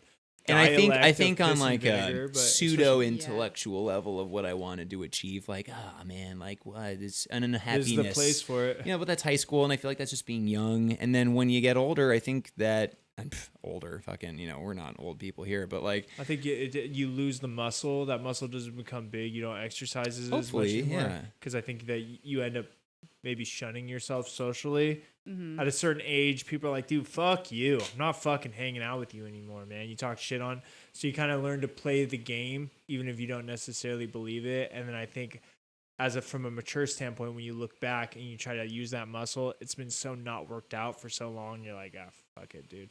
yeah. But back then, it just seems like, I don't know. It's like there's no stakes to it. You could just be like, kind of just rip something down and be like, all right, what's next, whatever. But like, then you And realize that's easy. It's easy to criticize easy. something. Yes, it's easy. That's a good observation. It's really easy to criticize something. But you know what's Yeah. interesting is I wonder, we sit here all acting like fucking Jedi, but I bet you we'll look back at 35 years old and look back at these times and be like, man, we're fucking stupid then too. Oh, yeah. Maybe life is just... Youth is wasted on the young. Maybe life is just kind of this series of you acting like a fucking idiot and reflecting on it 5 years later. And, you know, that just seems to be the cycle here. Because I listen to older folks talk in their podcast, more specifically Joe Rogan, which is one of the reasons why I started doing this. Sure, yeah. But he looks back on his life as a 48-year-old and says he was a dumbass at 30. And I'm like, oh, Jesus, I'm not even 29 yet, you know? But it's weird. Mm-hmm. It's like, you heard me talking earlier, like, even if it's not true, I could have made somebody believe that I got it figured out, you know?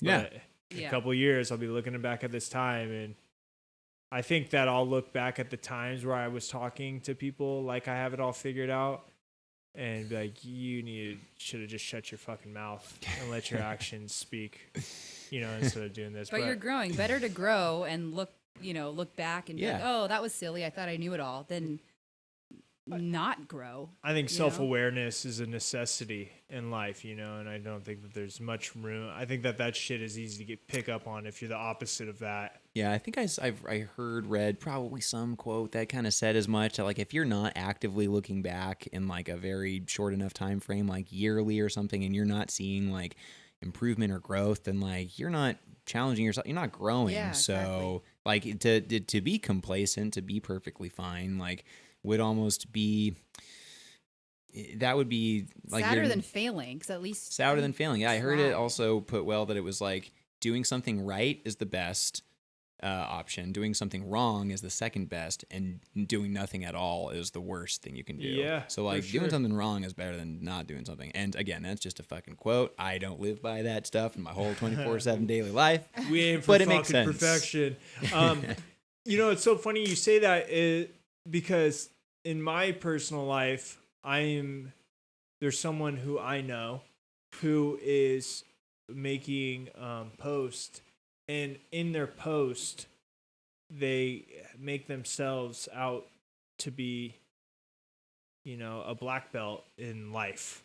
You know, when I know, younger than me, that there is such a long road to go. You know what I'm saying? I think that I'm like 30% there type deal.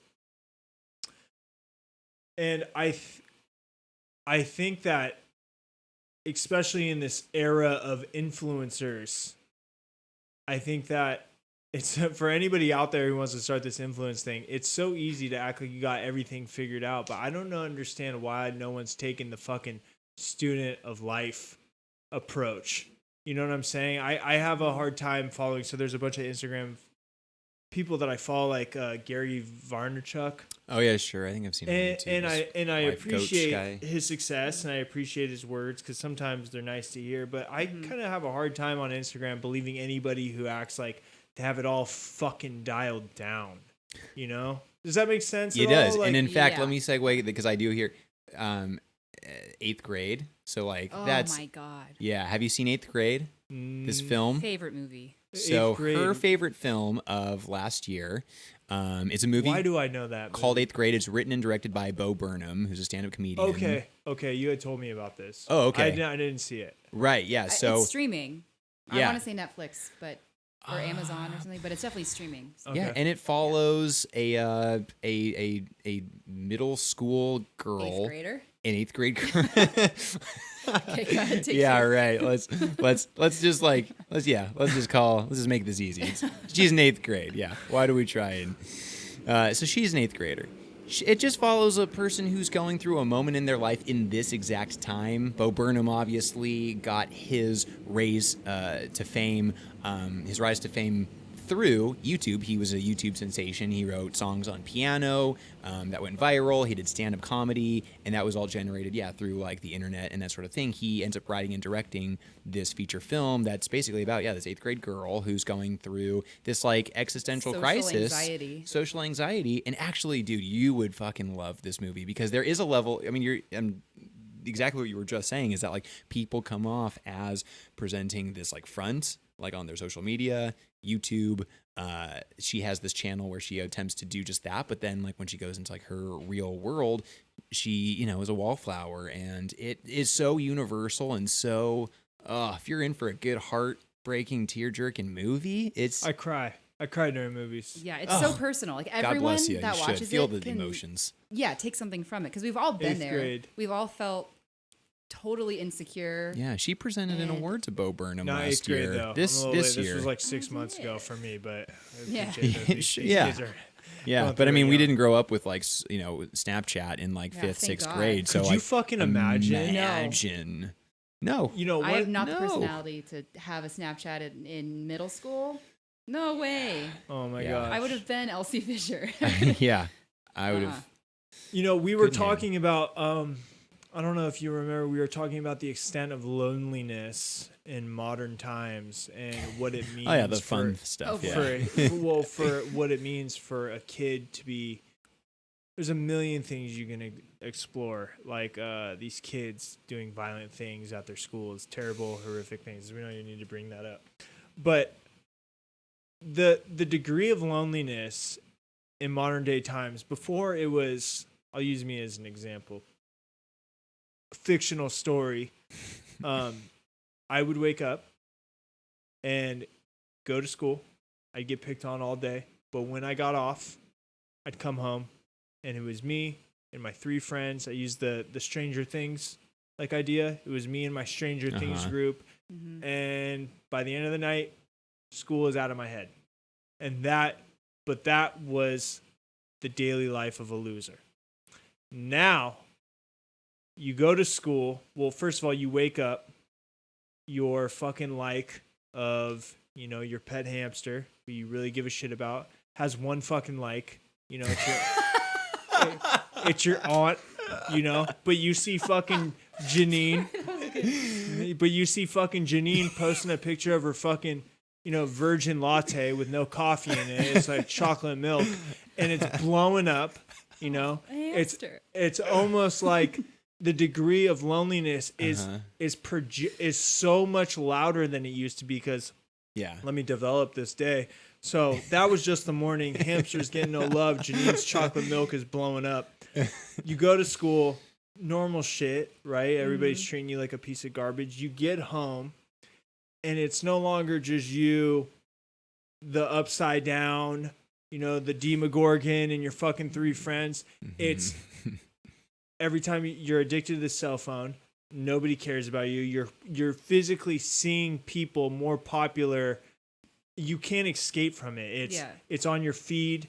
It's on, and you'd use the example that things are quantified. We're in the age where your existence is now quantifiable by a number. Well, your worth is quantifiable. So you are that 1 like that your hamster got. Janine is the 63 likes that her chocolate milk got. And that's not something that we had to deal with growing up. You know? Not at all. It's not natural. Not natural. There's this crazy fucking statistic that the amount of self-harm and the amount of non-fatal self-harm in children 9 to 11 has gone up like 180% since 2005, 2006, which is the birth of fucking Facebook. Yeah. And ever since that, it's been a landslide. And these kids aren't built for this shit. I'm not built for this shit. I have a tough day. My art got 23 likes yesterday. I'm still fucking wrecked about it. You know? I'm ready to hang it up. Yeah. I mean, ironic that even all these like tech companies, like their kids, they don't allow them to like own cell phones and stuff like that. Like all these like Zuckerbergs and Snapchatters, they're against it. It's a tangent, but to your point, it's like, it requires a different sort of mindset, and like we're that generation going through that. I don't think people are built for it though. No, definitely they're not now, but Gen Z, the next generation, the generation after that, they will be built for it because their life is already on Google. What does that mean? Their life is already on Instagram without their knowledge. They're already a product of the internet, so they're going to grow up and realize that is life. They're being judged already. Statistically, they're being judged as a baby. Yeah, imagine being a baby, you know, next to hamsters. You know, that's another thing. Is like you look back at your life, and you're like just a 7 like kid. You know that is going to take a deep. Oh God. Deep. Yeah. Oh my God. Yeah, and that's not even a tie. And I know I'm trying to figure out. I was so caught up in my own fucking thought that I tuned out for a second. But were you speaking on the fact that now everybody is now documented? Like, like people are going to be able to be 18 and look at fucking 3,000 Throwback Thursday pictures of themselves. Holy shit! Forever. Yeah. Oh my god! Somebody whips out a Polaroid camera in the house. I'm fucking like, whoa! Where's the shredder? Yeah, that's so crazy. That's so wild. Sad. But statistically, it's sad, but it's just like life. It's just, it seems like it's sad for us. It's like a Black Mirror episode. Right. It's not. It's not sad for us because at the core of it, we observe this. You know, there's a point, we have our limit with it. You know what I'm saying? I won't post, then I won't wait. I'm stubborn enough to not post the next day. Like, this fucking podcast is going up tonight at like 11. You know, that's, anybody would tell you that's not smart. I'm too stubborn to be like, oh no, I gotta wait until tomorrow, and my hashtags are my hashtags, you know, like so that I can find my shit. Like, Andrew does the internet. See, my way. But I refuse to assimilate to, you know, well, we gotta wait till tomorrow, blah blah blah. I think that a lot of us are built with that firewall that protects us, and it's almost like the, you know, we don't value it enough. I don't value it enough, and I'm running a fucking business. Value what enough? I think that's what value. Value, like, the social media, the necessity for social media enough. Like, I won't post.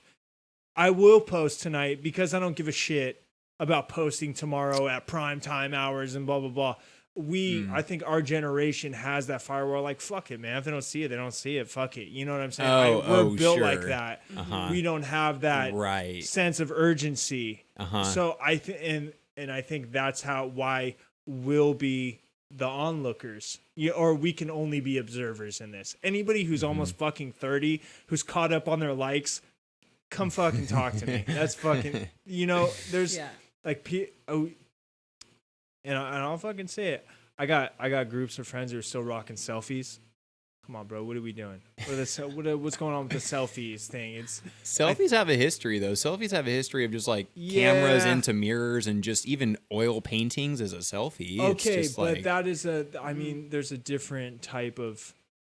I believe that. But that's more exercise is more mechanics. Like, yeah, there's more study there as opposed to selfies. Like, I do want to just kind of like self-actualize this and image, all the selfies that didn't make the cut too. You just have to think about that. Like, well, how many times did you take this picture? That's gotten me through some of my favorite like breakups and stuff, like knowing that like some of those relationships, like, you know, like knew that there were a million selfies that needed to happen. I've decided not to post. I decided that I'm not going to post myself the model pictures that I took. Why not? Because, dude, like, that's not an answer. Sometimes it calls for it, though. Because what am I doing, dude? Like, what am I really doing? Like, I can tell you what I'm doing. Yeah. But what's really happening here? It's serving my ego. That's what I'm fucking doing. Is I'm posting dressed up pictures of me because my ego wants the likes. That's what's happening. And I put a fucking stop to it right there. I was like, well, that's not, you know, it's my job as a fucking person with a station who talks all that fake 45-year-old I know everything shit to not do things like this. You know what I'm saying? And once it took 1 millisecond of me understanding that I was just delving into my ego by posting these pictures. I was like, well, fuck, now I can't do it. You know you're probably, there's no saying that that's not probably like that's what's the happening. Answering question.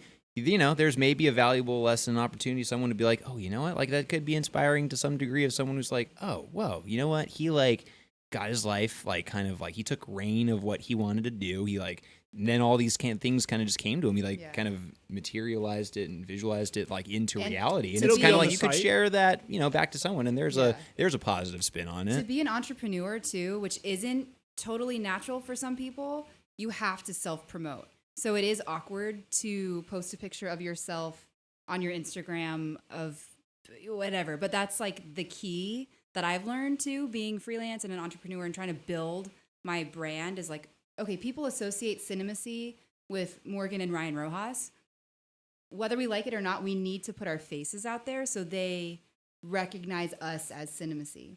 So Right. I think in certain cases, that's a putting good your point. face out there as like, oh, this is your podcast, this is who you are. Right. It's not. I mean, maybe there's a Okay, little these ego, pictures but aren't. it's This like, is who I am. Because if you guys wanted to get up and we Yeah. all put our arms around each other and take a picture for a camera, I'll fucking post that 75 times. Yeah. I'm doing this, and shit. Yeah. To do like exercising confidence. The dude told me to look angry type pictures. I don't have any.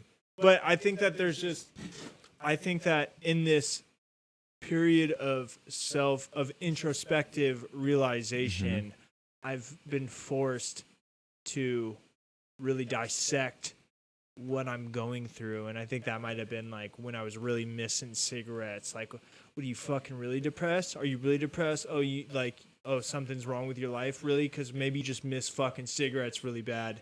And these cigarettes are so finely crafted that genetically your body doesn't know how to handle quitting because they want your fucking money. You know what I'm saying? And there's people in lab coats trying to figure out how to manipulate your genetic system to get you back in that fucking gas station. Yeah. So I think once you learn to evaluate yourself on that minute level, I think that you start over analyzing things on a day-to-day, your everyday life, like the selfie.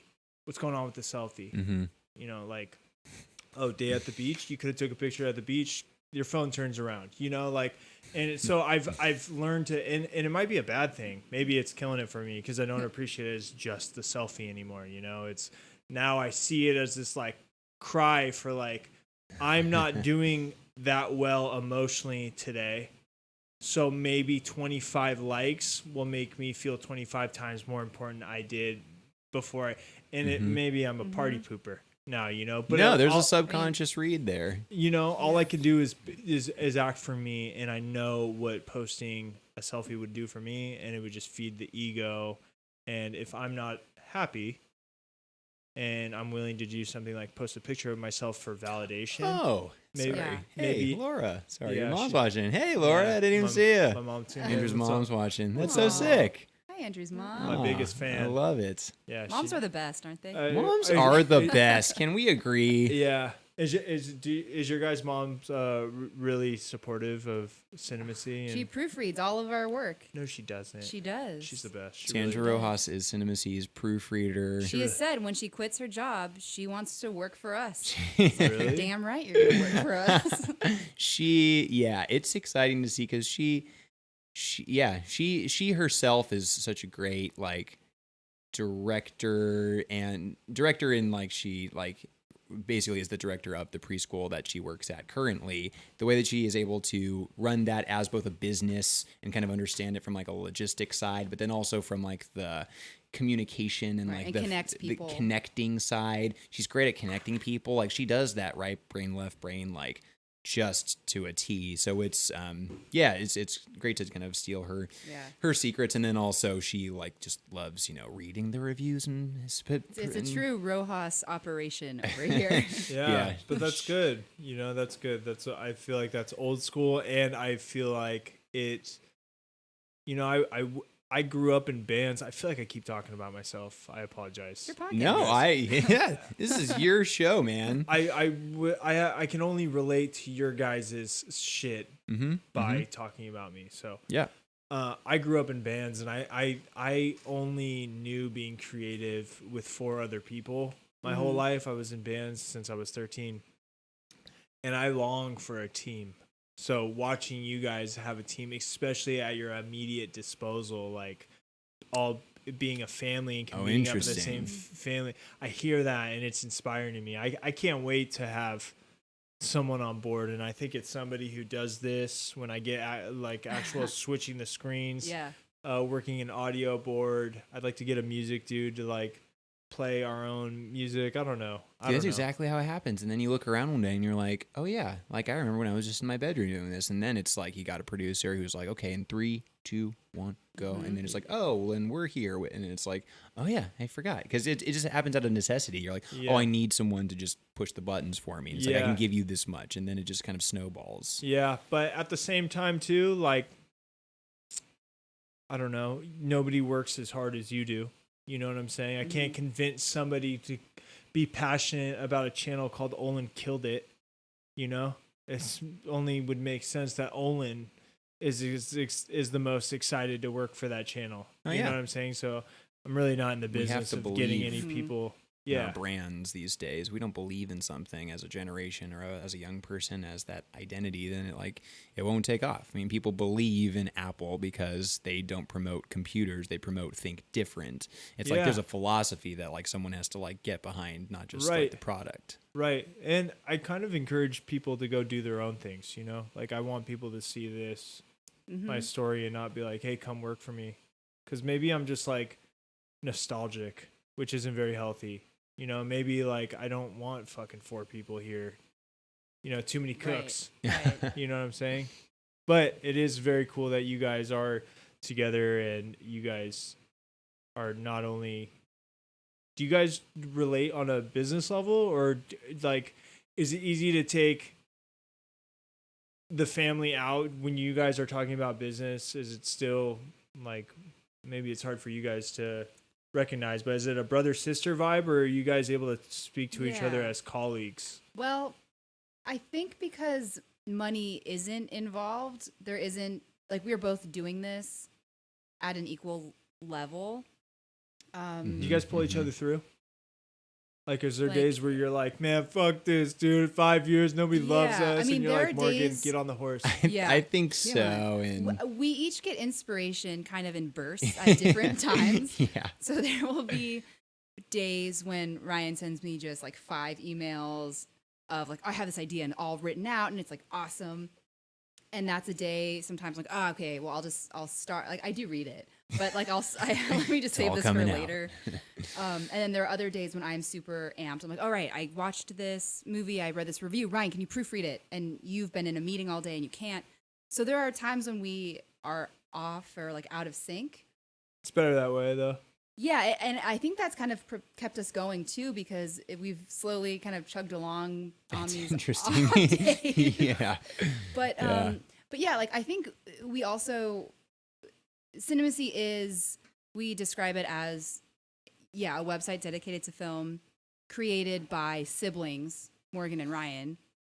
So that plays into our website, and that also just plays into how we talk to each other and how we, interact and kind of conduct business. It's not formal at all. Like we'll kind of just spitball ideas or text each other things. And we've done videos that have been following festivals, and most recently we did some like post-screening reviews that we recorded and put onto YouTube following like a day out at a festival. We did that at Tribeca Film Festival earlier this year, did that at Sundance. We kind of called that our nightcap, which was the end of the day, end of the night. We would recap the day with a nightcap, pour yourself a drink and, talk about the day that was had. And it's just really a conversation, maybe 5-10 minutes long, but it captures what I think is just our dynamic. The conversation and how we relate and how we think about movies.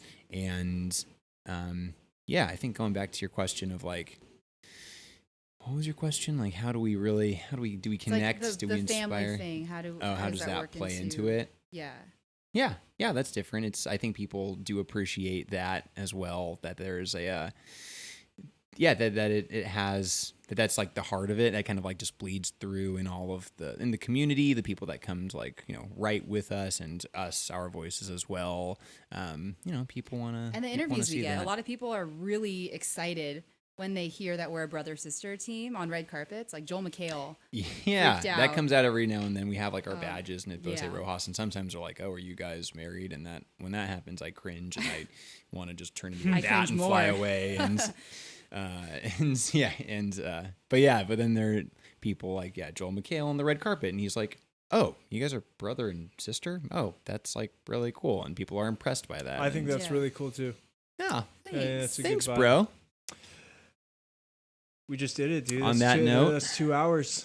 Wow, that was 2 hours. That was 2 hours. Wow. Wow. Happens quick in here, huh? That's like a Yeah. movie. It's like a movie length. That is Yeah. like a Did that movie. have like an But that's intro good. and a rising action and a climax? And I think so. I think I so. talked a lot of shit on the whole population for taking selfies. And yeah. Yes. How many people are gonna tune out because of your That's okay. shit That's storm okay. on We were selfies? honest. I immediately that's was like, what's most did I important. have I taken a selfie in the last couple? No, I have not. We Let the record Hey, show. all are welcome, right? Hey, well, We're you all know on this what? journey I do together. want to touch base on this is that it is so fucking important to love yourself absolutely unconditionally. And if you are taking selfies of yourself because you are thoroughly it gives you a third person perspective on yourself and you are loving everything that you're working with, then that's different. What I'm inviting you to do is to chase that self-love through something else if you don't already have it. But if you got the self-love and you're taking pictures of yourself because you are just loving every second of everything you see, then by all means, have at it. Just there's other ways to find that self-love if you don't have it. What's next for fucking Cinemacy other than Cinemacy Well Presents? said. Cheers.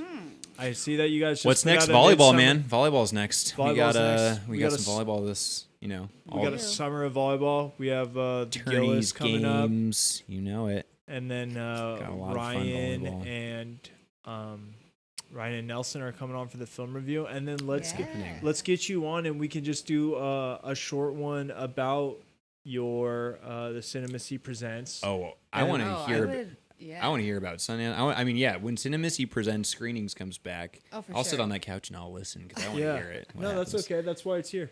That's Yeah. why it's here. And eventually we'll figure out how to rotate people in and out of the mics. But I want to thank you guys for being a part of the first 3-person Yeah. conversation. Look at this 1, 2, 3. It has definitely had it's introduced a new aspect to it's I don't know, it's a Yeah, I'm totally curious how different animal and Yeah. it's You're growing and getting How was that bigger for and you? Like stuff. switching around the cameras Oh, with 3 people. getting used to that ever since I've taken off the end stream button.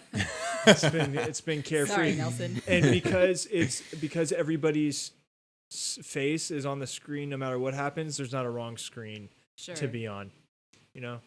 Yeah. But thank This you was guys. great. Thanks for having us because this was fun for us This was so fun. to Yeah. talk to you and connect like on a creative and artistic level, and like Yeah, that's for sure. something that we'll just never get sick of. Yeah, Yeah. for sure. I don't have any plans of stopping doing this. So as you guys grow and as I grow, let's share stories of success along the way. Beautiful. do it. All right, We'll guys. see you then. I'll be back Wednesday with Shelby Benjamin. He's bringing in more fake cuts and wounds and shit, and we're gonna patch them up and talk about gun safety. All right, y'all. Peace out. Bye, Laura. Bye, everyone. See you guys.